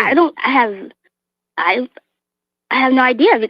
What could you do? I mean, you program her to make sure she doesn't spill the sugar. I guess you didn't, the conditioning wasn't done good enough. You know what I'm saying? I mean, guys, give us a second. We're having a conversation. Okay, so listen. I see. I can put myself in the position of a colonizer or a slave owner, if you will. If you drop 2 pounds of sugar, I'm gonna curse you the fuck out for about 3 days. I'm not gonna hit you though, because I don't want to stop you from working. And then I need you, but I'm gonna curse you the fuck out. I'm gonna verbally humiliate you and try to belittle you, but I'm not gonna touch you. Does that sound plausible? I guess it sounds. That's the argument is like I can't even put myself in that. I get it's possible, plausible, I guess. I mean, like, what does that have to do with anything? Like, you know what I'm saying? Like, it has everything to do with it. We're just having a discussion. I may even take you upstairs, bend you over, and plow you. Right. Plow now that's you. what I was going to say. I'm plowing you, ramming you, letting out my frustration. Would that be okay with you? Be okay with me? I guess you said it was okay, so it's okay. Okay.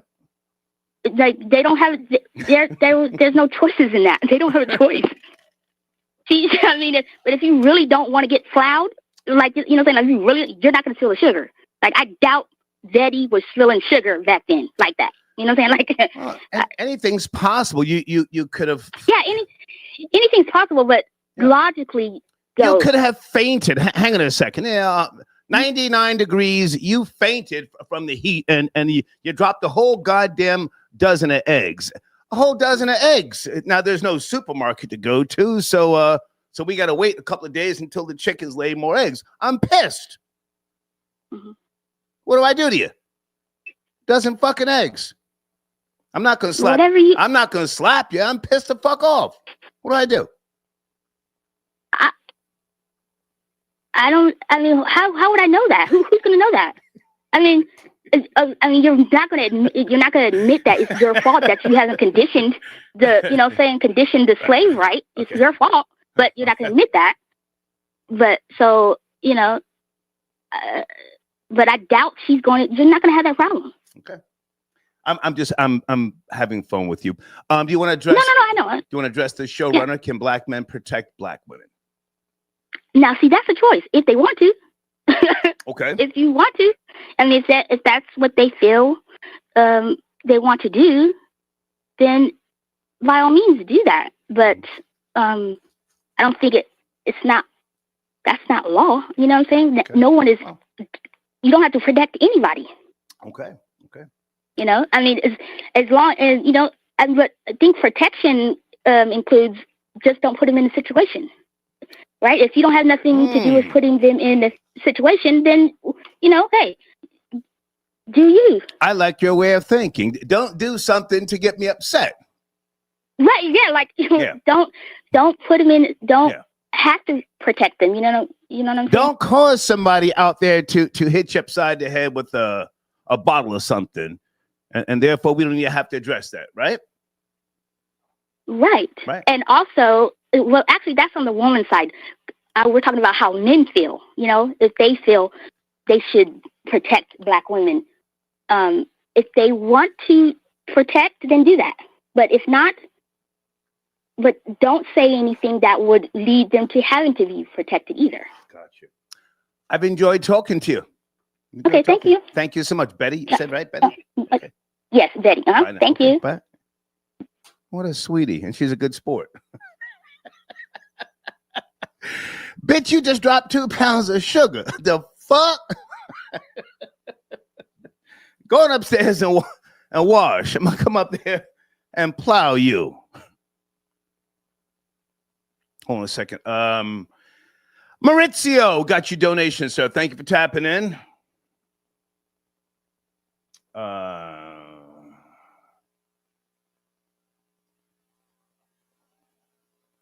Hey, Chanel.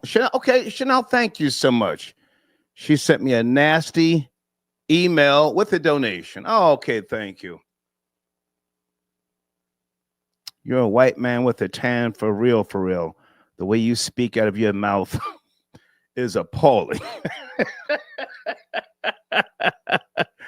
I'm just trying to give some context to, slavery, how some people may have thought and moved. Everybody wasn't like, ripping your eye out of your head because you wouldn't listen and you planted the turnips where you were supposed to plant the goddamn green beans. And now your property, I can't just can't beat you half to death. I need you to work tomorrow. Sheesh. Barnell, I got your donation. Thank you for tapping in. Pernell, good to hear from you, sir. Good to hear from you. And thank you to, is it PMAC? PMAC sends it a donation. Hold on a second here. PMAC says, okay, is that hold up? I struggle with Ebonics. Hold up? Did she say reprogram? Oh, she Ike? What? She was trying to reprogram Tina? Oh, so Ike was trying. Okay. Thank you so much for your donation. I just, that the Ebonics is it's rough for me. Let's go to area code 615. Late night, are you there? We're talking about, was slavery a choice in America? Area code 615. Yes, no, man. Yes, sir. Yes, sir. How are you? So yeah, I want to ask, how you doing, sir? Nice to talk to you. Getting yourself. Yes. I wanted to answer the question, and I look at when I hear that question, I think of what Kanye West said, and when he said it, I instantly knew what he meant. Mm-hmm. But in context, I thought about like slaves on the ship, mm-hmm. bottom layer, moldy space, chained, mix of Native Americans. I thought of slavery as like, okay, I want a slave master to purchase me, to get me out of these conditions. So that's how I feel the choice was made. Okay. But it really wasn't a choice, And then when you get further in the years of slavery, I felt like they became more like family. And then it became like survival. When you mentioned the master taking the woman upstairs and pounding her out, yeah, it was more like survival. At that point, they knew if they did that, they would be on the master's good side. When you said it about dropping the sugar, it's kind of how black mothers talk to their children now when they do something. They probably cuss them out. Come on. Come on. You little dumb nigger. Watch what you're doing, I feel like that's what would happen. Like you said, he probably wouldn't chop off his arm for nothing like that. Hell he was no. more like family. I need you to work. Yes, sir. I just wanted to answer that question. There was also choices to sell slaves, to sell them so that they could come here to the Americas, North America, if you will. Do you think that this might be a little crazy? Do you think that there were, slaves who enjoyed freaking off with the Caucasoids back in those days? Because white people, white people are big on orgies and all sorts of stuff like that. And do you think that some of the slaves, took part in that and found that to be comforting, soothing, if you will, and said, "Hey, I'm not running no goddamn way. We about to get a cracking. We're about to get a cracking on Thursday night with some opium. Smoking opium back in those days. About to do some drugs. Have an orgy. Why would I run? Yeah. Why would I run? I think they probably looked at it like clout. If they got to do something with the master, they bragged about it to their girls and stuff like that.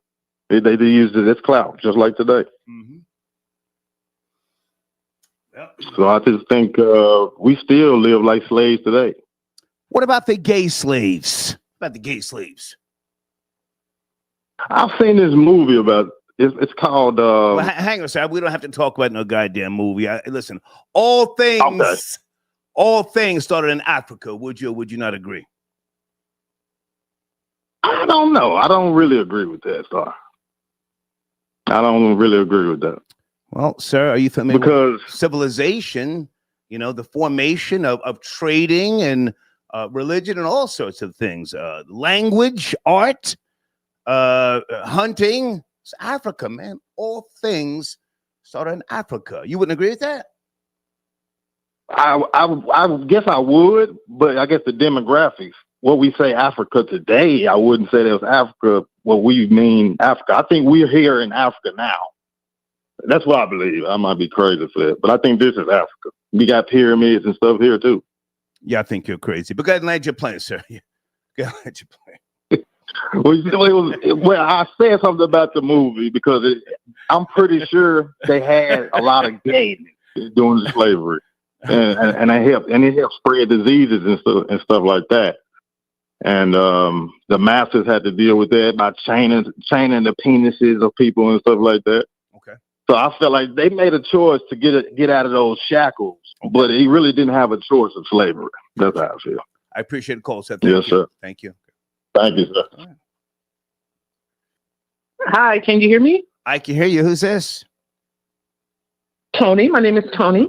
Tony, why are you on my blocked list? What'd you do last time? I don't know. It's like that automatically. I have to do a little. I think it's like *82 and then unblock it. And sometimes I just don't even feel like doing that. No. You called in once upon a time, and I wrote next to your name, block this goofy. Who called from your number? This is I don't know. I am not a goofy. No, listen. No, so that was not me. I answer all calls, but sometimes I will make a little notation that says, goofy. What did you do? Okay, well, please take that off of there. Take that off of there, please, and just write Tony. No, please. Okay. Go ahead, Tony. You have the floor. Go ahead. Yeah, I was calling in because Come on. Okay, so I was calling in because the title said, was slavery a choice? That's correct. In America. Yes. And I don't know if it was a choice or not, but, when people like debate that issue, it was like, if it was a choice, why did they need shackles? And there's also, a myth out there that, the chiefs gave us their slaves and sold us their slaves. That's not true. That's just Baby, can you turn that television down in the background? That's going to bleed into the algorithms. Please turn that down in the background, please. Okay, I have it totally muted. Is that okay? There you go. Much better. Good. You were saying? Go ahead. Yeah, I was saying, that's the narrative that they give out there. That chiefs in different countries in Africa gave us their people and millions of people. And that's simply not true, because if it was true, then we wouldn't have needed to be shackled. So that's the first myth. And the second myth is this is the narrative that they give to make themselves feel better about it. What kills me is when they say, oh, well, we gave you a job or a skill. Okay. We had skills.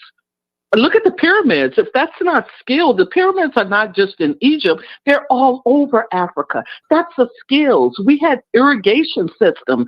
That's a skill. So it's like, we have to dispel their myths that, that this was such a good thing. It was not a good thing. Okay, your name is Tony. I want to make sure I have your name. Toni. Okay, Tony. Okay. Now you're saying you're connecting yourself to the people who built the pyramids? I'm connecting myself to Africa. I will always connect my heart and my soul to Africa. Does Africa claim you, Tony? I don't care whether they do or not. They don't even have to. Well, hang on. I don't. Tony. The Africans. I'm here. The Africans were some of the most brutal Homo sapiens on the planet, and you're here for a reason. You're here for a reason, right? Wouldn't you agree? No, don't say that. You can't say that the Vikings were not brutal. You can't say that the Romans were not brutal. Okay. Look what the Romans did. Look what the Vikings did. Hang on, Tony. You just spoke about the pyramid builders and the creators of civilization. So I'm saying yes, Africa, yes, but would Mansa Musa claim you? Would Nefertiti claim you? No. How would we know? We can't go back in history like that. Why would you say, would they? How would you know they would not? Because we came here, or even if we were indigenous to the land, Africa is the birthplace of civilization, yes? Absolutely. Yeah. They do away with the weak over there.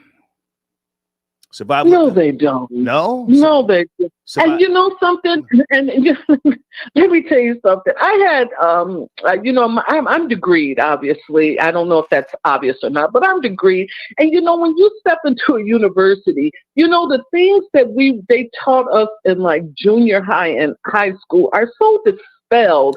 It's like, they tell you, okay, this is the real deal here. And they give it to you real life. We're still in this country. They're trying to, claim, Sir Isaac Newton discovered gravity when an apple fell on his head. And something, people are still believing that stuff. This is the reason why they're dismantling the Department of Education. Because when the truth come out, they want you to believe, Benjamin Franklin discovered electricity with a kite. Those are fairy tales. They planted fairy tales in their educational system. And, they have a problem now because people are waking up to it, especially those that's getting educated. Education is a little bit freer now for Black people. So it's like, you're opening up your eyes like, oh, my God, some of the history that they hid from, the Hispanic people, like the Treaty of Guadalupe, those are things that are coming to light that they want to still pound in our head that, that we were just savage people and, that it was no good. We were no good. And this America was good for us. That's simply not true. That's their narrative, and their narrative is falling apart. That's the reason why you have this man, and he's just signing things. He's not reading a thing. He's just signing things and signing things. Baby, can I ask you to go back to slavery? Never mind Trump, never mind all that. But now you said you're degreed. Can you give us your degrees, please? It's sociology. I have a degree in sociology of history and a sociology of education. Okay. Galileo. Did Galileo think the earth was flat or a sphere? You're degreed, you said. Well, yeah, that's another narrative.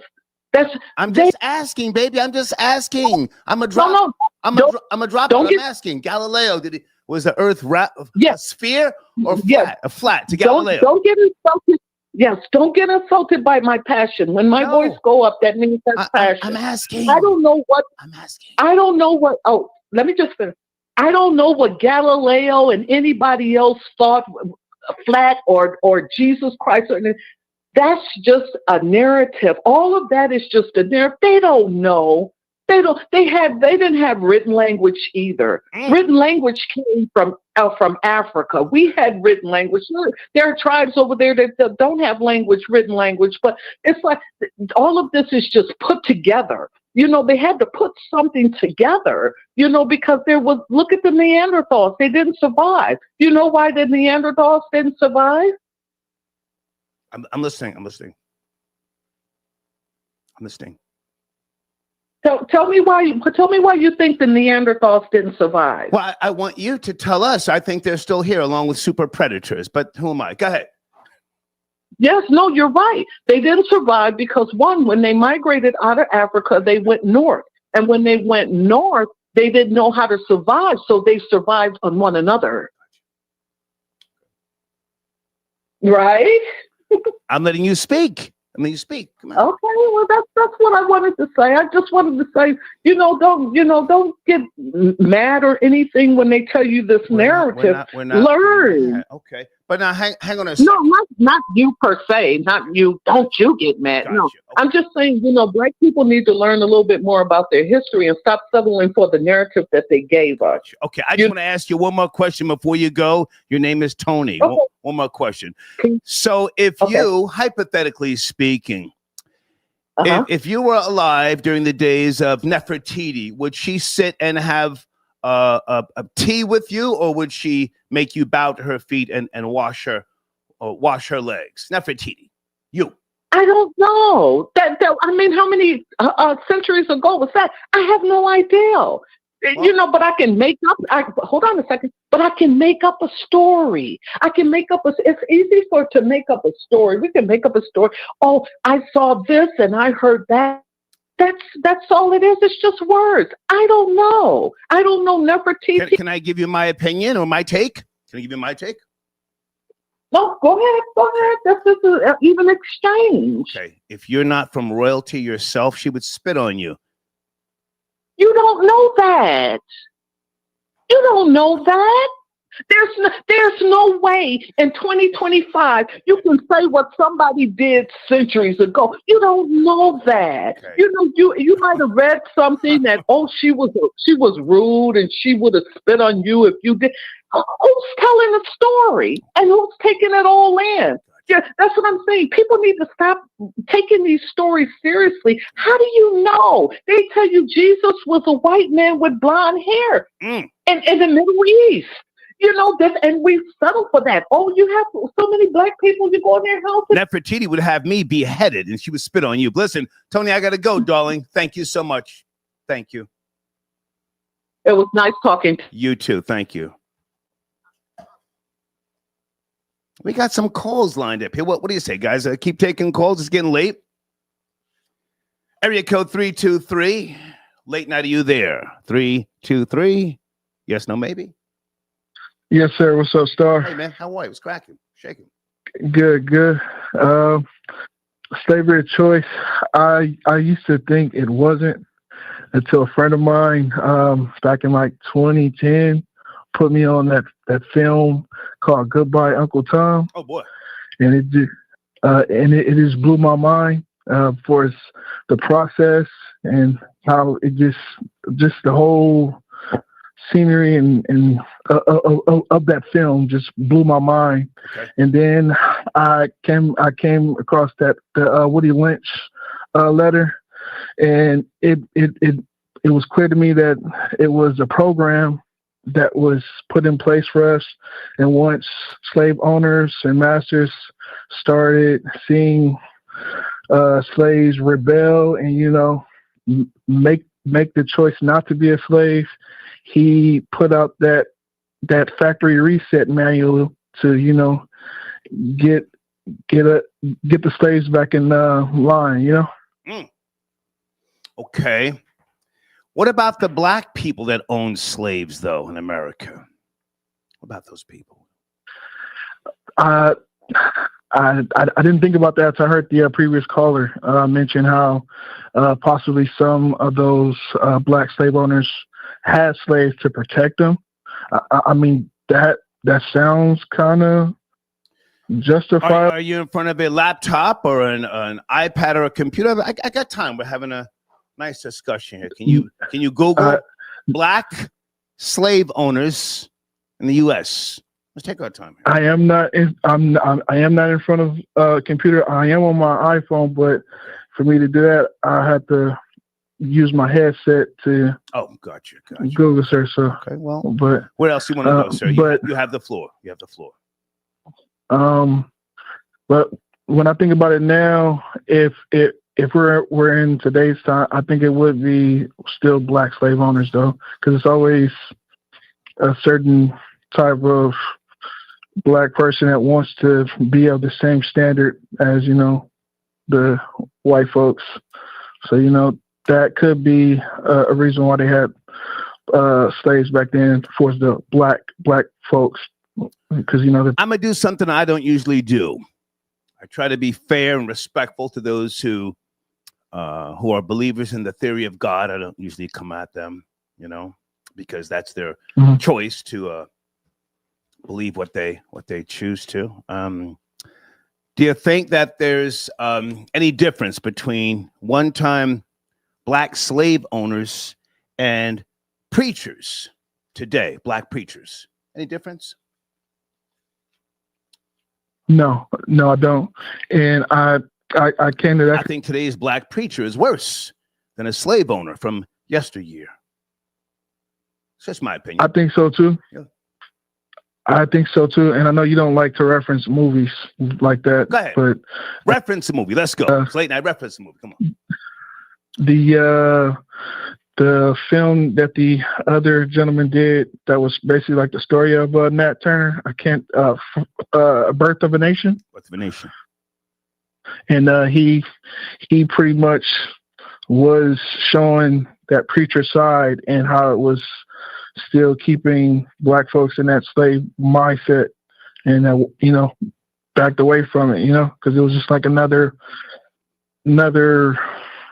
like module of like training to get their minds back in program mode, Okay. Yeah. But yeah, appreciate the call. Yep. Thank you. Thank you, sir. Okay. The Most High, peace, sir. How are you? The Most High. Star, peace. Peace. Good to hear from you, man. What's cracking? What's shaking? Appreciate you, number one. Yes. I want to chime in on the was slavery a choice topic. Yes. So there is a choice, and it's a harsh choice. It's either do or die. It's get down or lay down. Point blank, period. You know what I'm saying? When the very basis and foundation of slavery is force and deception, or deception and force. So you could either come in, fake like you want to, have a good rapport with, let's say you're a foreigner, let's say you're the white man, you go to Africa, you come from Europe, you go to Africa, and you pretend like you want to be friends and exchange cultures and want to learn from them and so on and so forth or whatever, right? And then you turn around and do what they did. So that's deception turned into force. Or you could just be a pack of savages and run down and maraud a whole people in a whole land and then take over in that way too, and don't even have to, be deceptive at all. So those are two methods, like at the very base, at the very foundation of how you could subjugate others or whatever the case is. Okay. So what I'm gonna say is, yeah, there was no real choice. It was either get down or lay down. They had to drop. They either fooled you and took over eventually, or they overwhelmed you with so much force that you had to be like, well, I'm going to die, so I better do this instead. You know what I'm saying? So those are really the only two options at the time.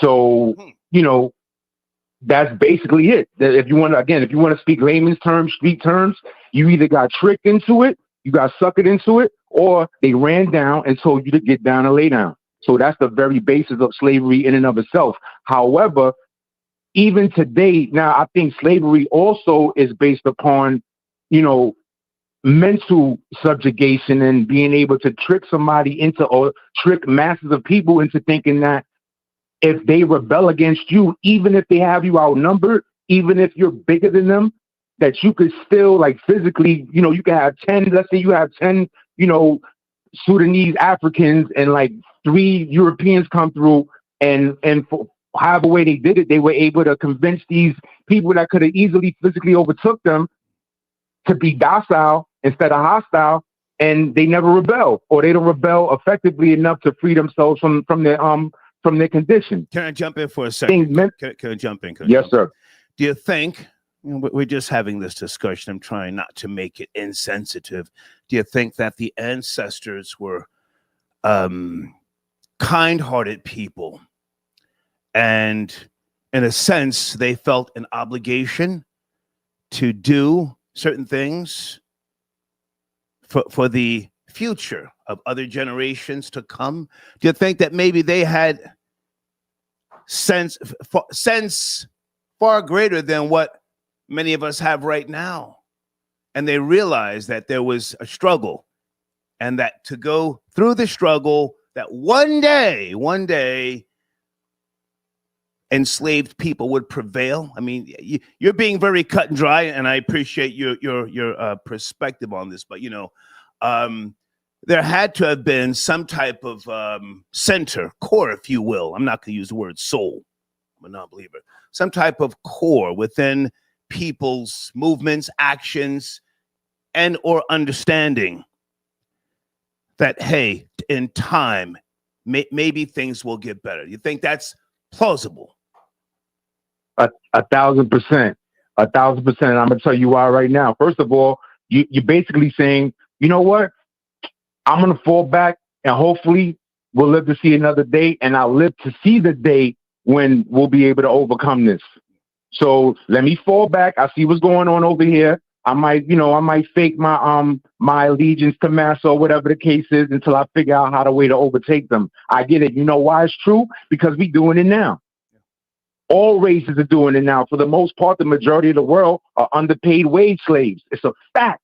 Every race is being subjugated in some way, shape, or form.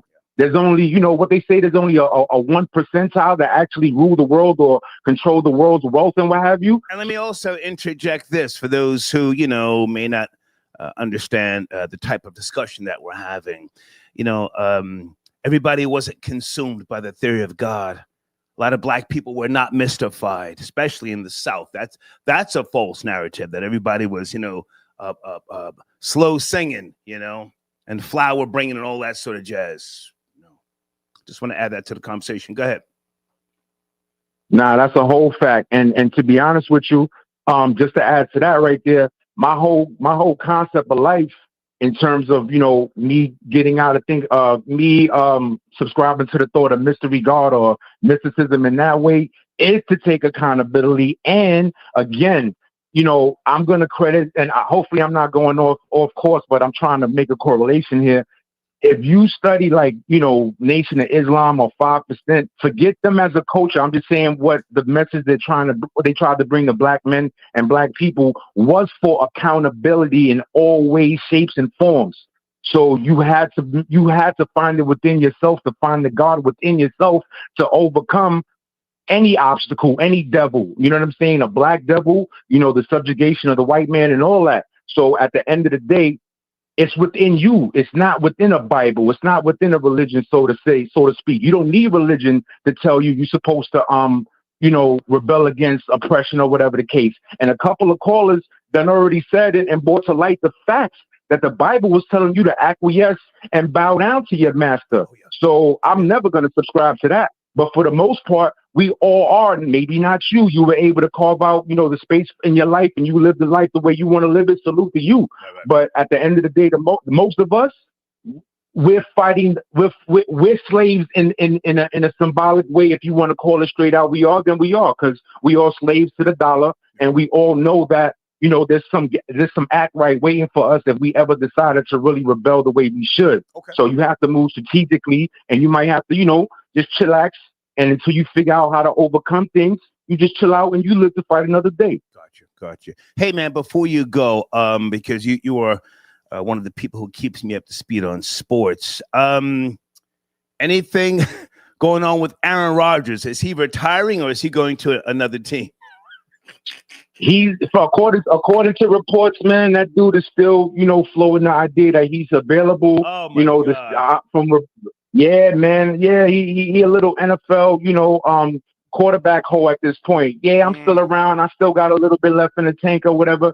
Nah, man, you washed. It's over. I watched it with my own eyes. You stole money from the Jets for 2 years already. Right. The Steelers are connected. Yeah, the Steelers are connected to him. Maybe even the Colts. Maybe even the 49ers. Maybe even the Raiders. That sounds good. If you pick him up at this time of his career, you a sucker. And you just trying to prop him up and possibly give him a shot to, shine up his legacy because he tarnished it. He looked crazy, man. I'm tired of him. He needs to go somewhere, man. Is Russell Wilson staying with the Steelers? I mean, that still has to be ironed out. And mind you, in 2 months is the NFL draft. So the combine is going to start in the next month or two. So teams are going to start to reevaluate who they have on their rosters as we speak. So Russell Wilson is, if they're connecting Aaron Rodgers to the Steelers in any way, I don't know how true the reports are, God, no, but that means that can never you happen. see what I'm saying? I don't even want to explore. You see what I'm saying? I don't even want to explore that. But hey, man, keep me in the loop on Cam Ward. I want to see him on the Jets. Yo, Star, I got you. Check this out. I just watched something today. Thank you for reminding me. Listen, if the Jets can pick this dude up, pick him up. Listen. That dude is so super. He's not overconfident. He's not cocky. Right. He is just the right amount of confident. He talks about himself as the underdog amongst these other prospects, white quarterbacks who are ranked and talked about more glowingly than him. I don't care. Shador, I know who your father is. I know who you is. Yeah. I'm that dude. I just led Miami Hurricanes back to a 10-win season. So he feels like he's the top draft choice. I have not seen a black quarterback talk about himself in that manner and prove it on the field in a long time. So I hope the Jets have a chance to get him. I'm definitely a proponent of him being the star of this draft class as far as quarterbacks are concerned. Salute to you. Thank you, man. I'll talk to you soon. Thank you. Okay. Peace, Lord. Peace. Area code 602. Thank you for your patience and your support. Who's on the line? 602. 602. Yes, no, maybe? Give him a second. It's my slight delay. 602. Yo. Star. Yes, sir. How are you? Good. How you doing, brother? I didn't mean to call you brother. I apologize. How you doing, Star? We're doing Star, sir. Good evening. Good morning. Hey, Star, I just wanted to hit you real quick. I heard somebody else call a little bit earlier, and they were talking about their degrees. Okay. And how astonished they were with their degrees. So I just wanted to I let her talk. I don't want to have other people going at other callers. Let her speak, man. It's Friday. Yeah, for sure. No. I'm not trying to go at her. Okay. I'm just trying to go in general. Okay. So having a degree, I went to school. I went to ASU. I live out here in Arizona. I went to Arizona State University. Okay. And when I went to that school, my major was African American Studies. Okay. However, just because I went to that school and I studied Black history doesn't mean that I learned Black history. Okay. And what I mean is you go to these schools and they don't teach you what you necessarily learn outside of the school. I learned more from outside of the school than I did from being in school. Okay. So all of these degrees is cool, but it doesn't matter if what you're learning in these schools isn't really what applies to what's going on in the world. Right. So, and I also wanted to answer your question as far as was slavery a choice? So when it comes to slavery being a choice, I think what a lot of people are missing right now is, and I'm FBA, just to throw that out there real quick, you know, family born and raised down in North Carolina, down in Virginia, came up in Jersey, right? But just to be clear with everything, I think what a lot of people are missing right now, what a lot of people don't admit is, you know what? The white man, he outsmarted us. When it comes to slavery, it wasn't a choice, but we got outsmarted. Yeah, we were here first. And yeah, we came through first. We were here, we were FBAs, but these white people came through and they outsmarted us. And they came through and they used their smarts and their wisdom to take us to a different level that we weren't prepared for. And we got outsmarted. And you see it still nowadays going on in the rest of the world. You see it with the USAID. You see other countries getting outsmarted. And it's a problem. And a lot of people are starting to catch up to it. But people don't want to admit, you know what? We're now getting caught up to what they were doing. We're now getting caught up to how much they played us in the past. Okay. And I think that's one of the things that a lot of people that's missing right now is how they played us. However, being that they played us only made us smarter. And now we hip to the game. And that's what bought us a lot of the Malcolms and the Martins and the Fred Hamptons. That's what built us to what we are today. If it wasn't for them outsmarting us and for them playing us in the past, then we wouldn't have what we have in our history right now.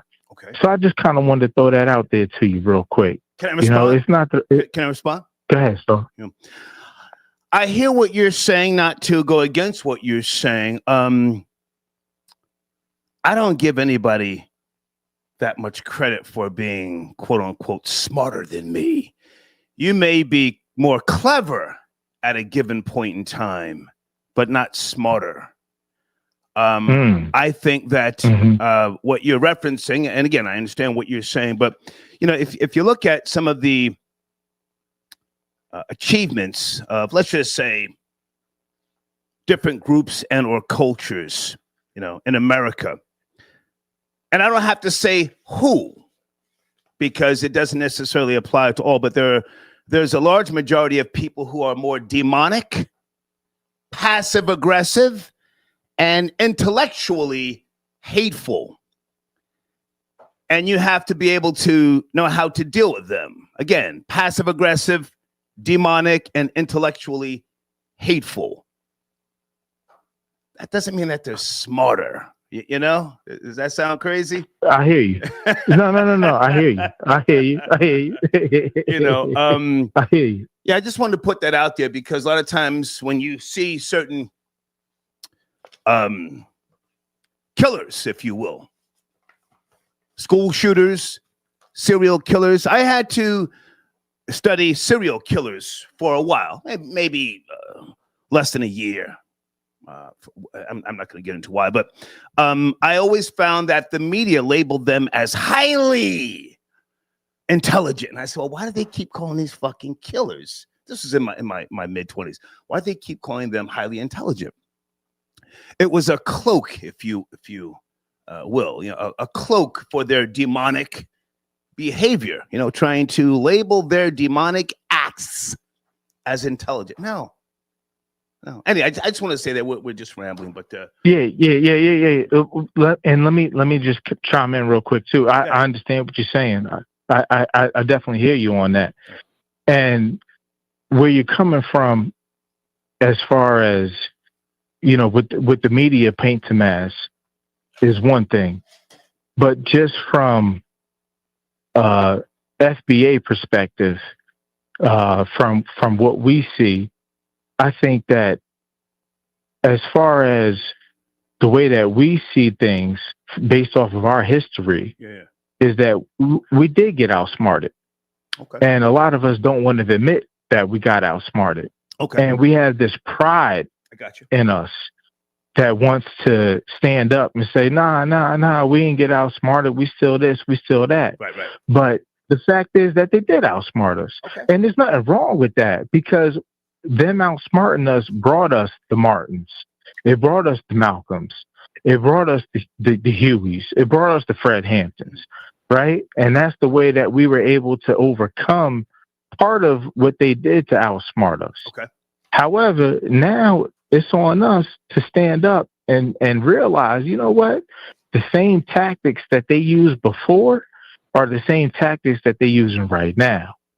So when you look at, and I'm going to just throw this out there real quick, when you look at something like the January 6th, so with the January 6th, that was nothing but COINTELPRO at its finest. Okay? And what I'm saying is, with the January 6th, they had their infiltrators out there. They had people out there that were FBI agents and that were listening, and that were part of what was going on, and they knew what was going on, and they set them up. All right. And that's the same way that they set us up back in the 60s. But we didn't want to realize it back in the 60s, but we realize it now. And we see it now. I have to say this, though. I have to say this. You know, black people were different in the 40s, 50s, and 60s, even through the 70s. The 70s, I don't know how you feel about this, but that was your greatest period for black music, whether it be R&B, jazz, fusion. That was the greatest period. I even think it at some point it peaked in the late 70s, early 80s. But anyway, can you land your plane? No, I agree with you. Can you land your plane with regards to the showrunner? Can black men protect black women? What are your thoughts on that? Yeah, absolutely. I think that when it comes to that topic, honestly, black women are where they are at because of black men. And one of the things that are going around right now in the media is that black men don't get credit for what black men do. I'm not gonna lie. It's a lot of black men out there that's not doing what they're supposed to be doing. Right. However, I think that the media focuses on those black men as opposed to focusing on the black men that do what they're supposed to be doing. Right. You know, I have kids, I have daughters, I got a little dude, you know what I mean? And I do what I got to do to raise my kids to be happy and to be successful as young black children. Okay. And my family does the same thing. So we are out there. We're out there doing it, but we get overshadowed. And the black woman, she respects that. Okay. However, you do got these ratchet ones out there that don't appreciate it. And I think that it's a shame that the ones that's out there doing their damn thing get overlooked by the ones that's not doing it. And I'll land my plane right there. I appreciate the call. Thank you. Good looking, Star. Yes, appreciate you. Salute. Okay.